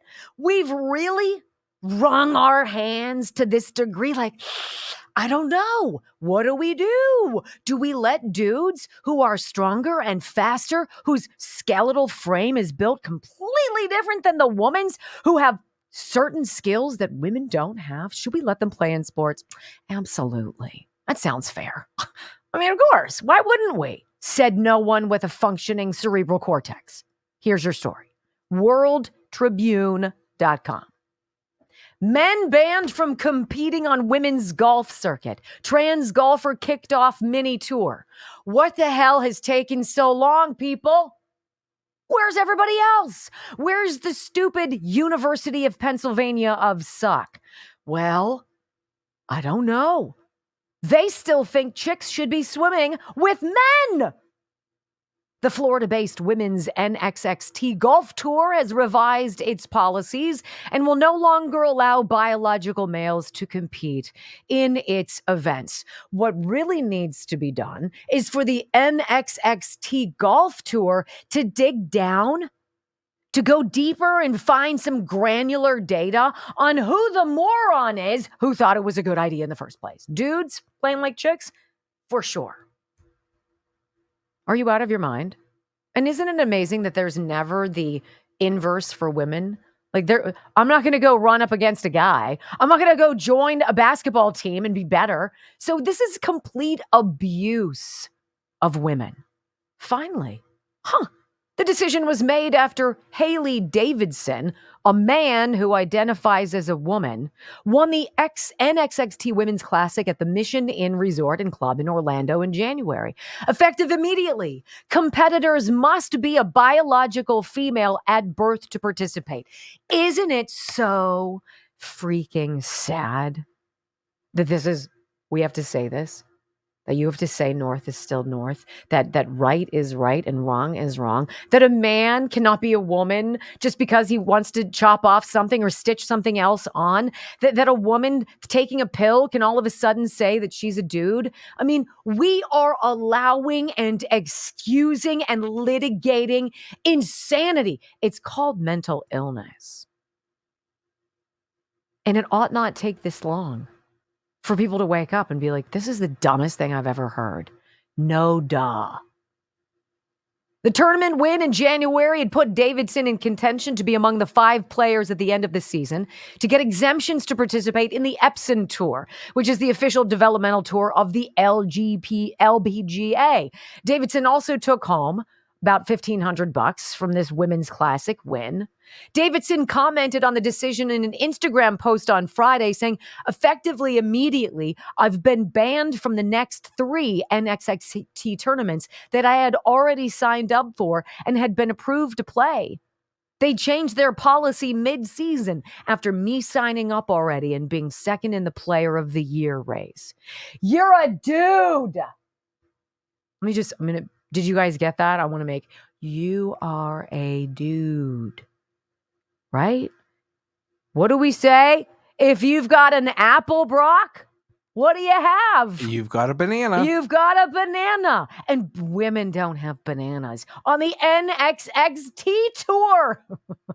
Ms. Davidson. She's got a tallywhacker. What is going on? Okay, so it's good that this is happening. Isn't it infuriating that it's taken this long? Where are all of the people? Where are the folks with common sense who are like, you're kidding, right? The people with the tour. Not everybody was down with this, were they? No. But like our friend Ernie, who we posted about and shared some writings of at the beginning of the program in hour number 1, they were afraid to say something. They were afraid to step out in front of it and be like, this is stupid. It's indefensible. It's pathological. And it's insane. Well, at least we've gotten there. All right, when we come back, my friends, I'm going to say it. I'm going to say it is the best Trump campaign ad ever. And it's put out by a leftist. I don't know if she knew what she was up to, but we do. Next. Is it a she? Mm-hmm. You don't think so? Yeah, I think so. The fact that I have to question it. I don't know. Like, what are we doing here? That's kind of crazy. Not my type. No, but you know what? She's somebody's type. But she's very fair. She's fair. She's a good communicator. Yes. She does a nice job. I don't agree with perhaps her rationale, but I thought she was easy to watch and listen to, and she's talking about Donald Trump's Agenda 47.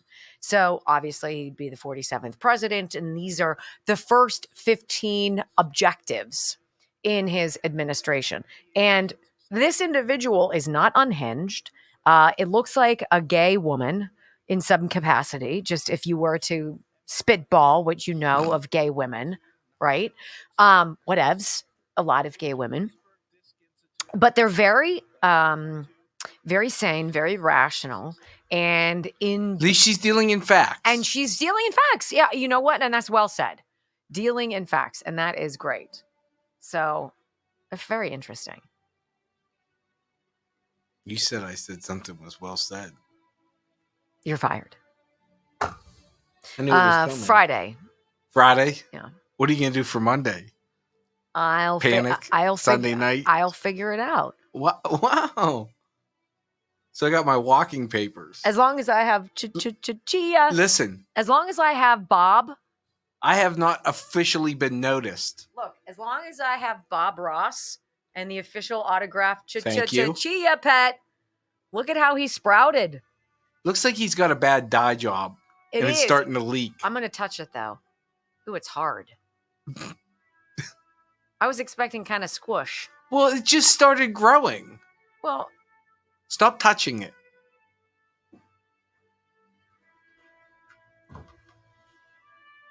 There's Bob. Why don't you put the bag on Bob's head now so you don't forget? This is the greenhouse effect. Yes. I was shocked to see his head this morning. Yes. So we're going to have a little fun with Bob. And then we're going to go with Trump. Yeah, we had to put a sign on Bob. My name's Bob. Don't touch me. Don't touch me. And then this is Joe. I just say we take a hammer to Joe. Now, somebody bought this for us. It's not autographed. This is George. It's not autographed. George gave it to us. So he should know better. So it's not autographed. It's not official. Look, here's an F-bomb, okay? There you go. I just threw it. Watch yourself, or I'm gonna take me you to the train station. You know what? We should give you an F-bomb and see if you could ever hit that. Please. There should be a bonus. Over your back without looking, please. Yes. Mental. Please. Quack. That's called skill.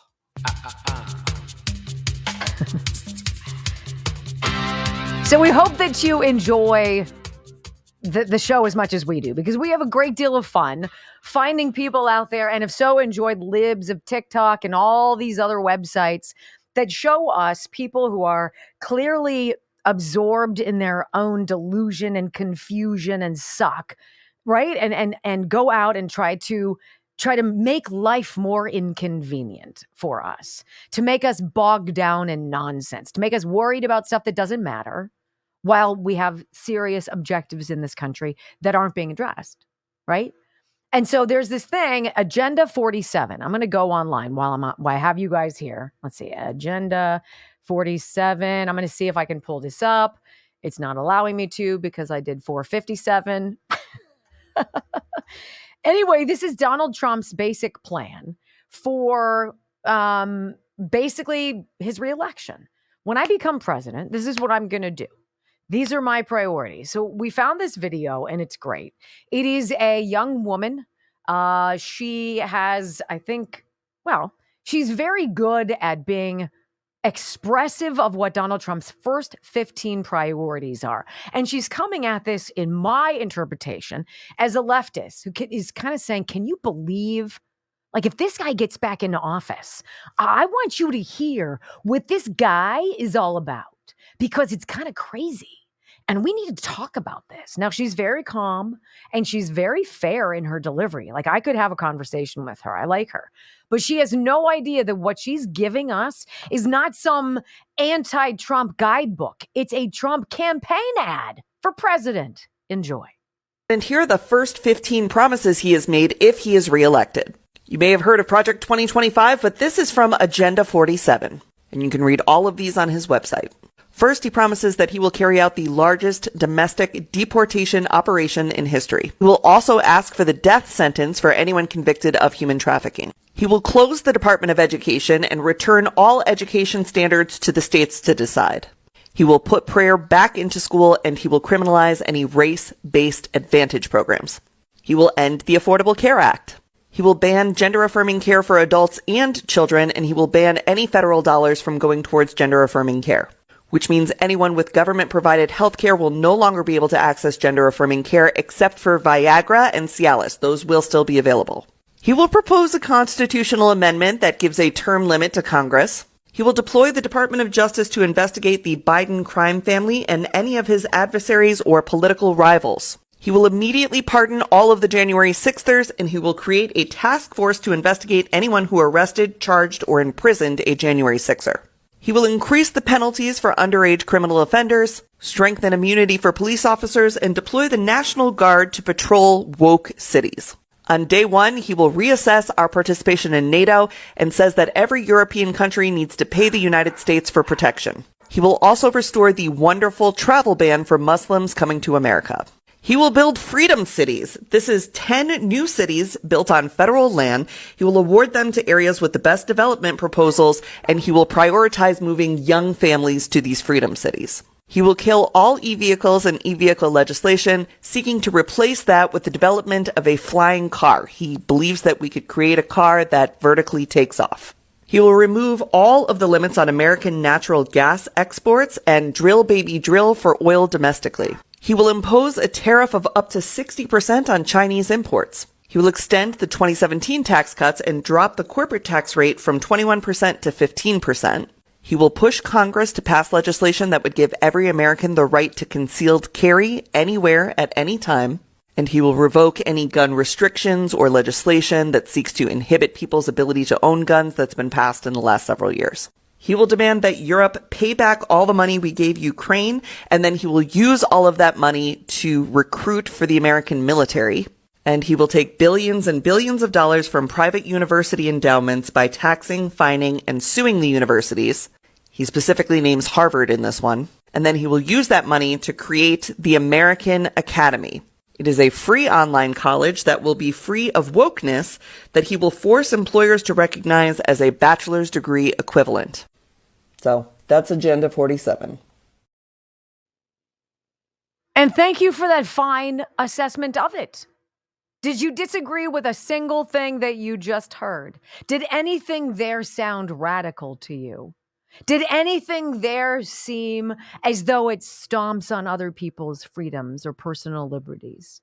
Or does it just sound like he wants to peel back the crazy and get back to basics? Let's get back to educating people. Let's create a university where you can get an education without all of the garbage. Let's allow you to carry. Did you hear what Wyoming is doing? Wyoming is very close to having a measure go through that legalizes concealed carry in previous gun-free zones where, 82% of shootings since 1998 have taken place. These are not indiscriminate ideas. These are not fly-by-night talking points. These aren't overhead projector points to score with you. This is called reality. It's called getting back to the basics.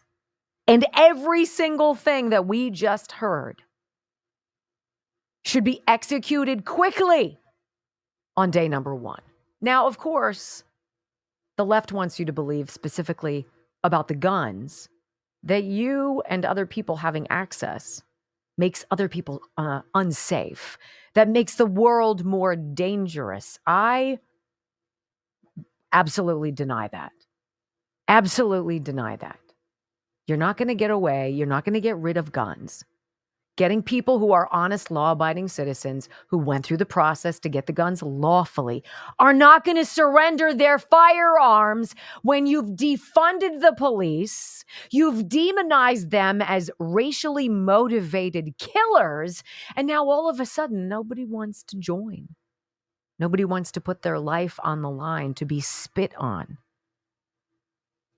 Nobody wants to be a firefighter when you've got some toxic witch in charge who believes in hunting you down and re-educating you. Ladies and gentlemen, the problem we have in this country is with the left.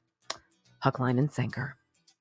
Thank you very much. We'll be here all week. Come on back 21 hours from now. Until then, you guys. Peace.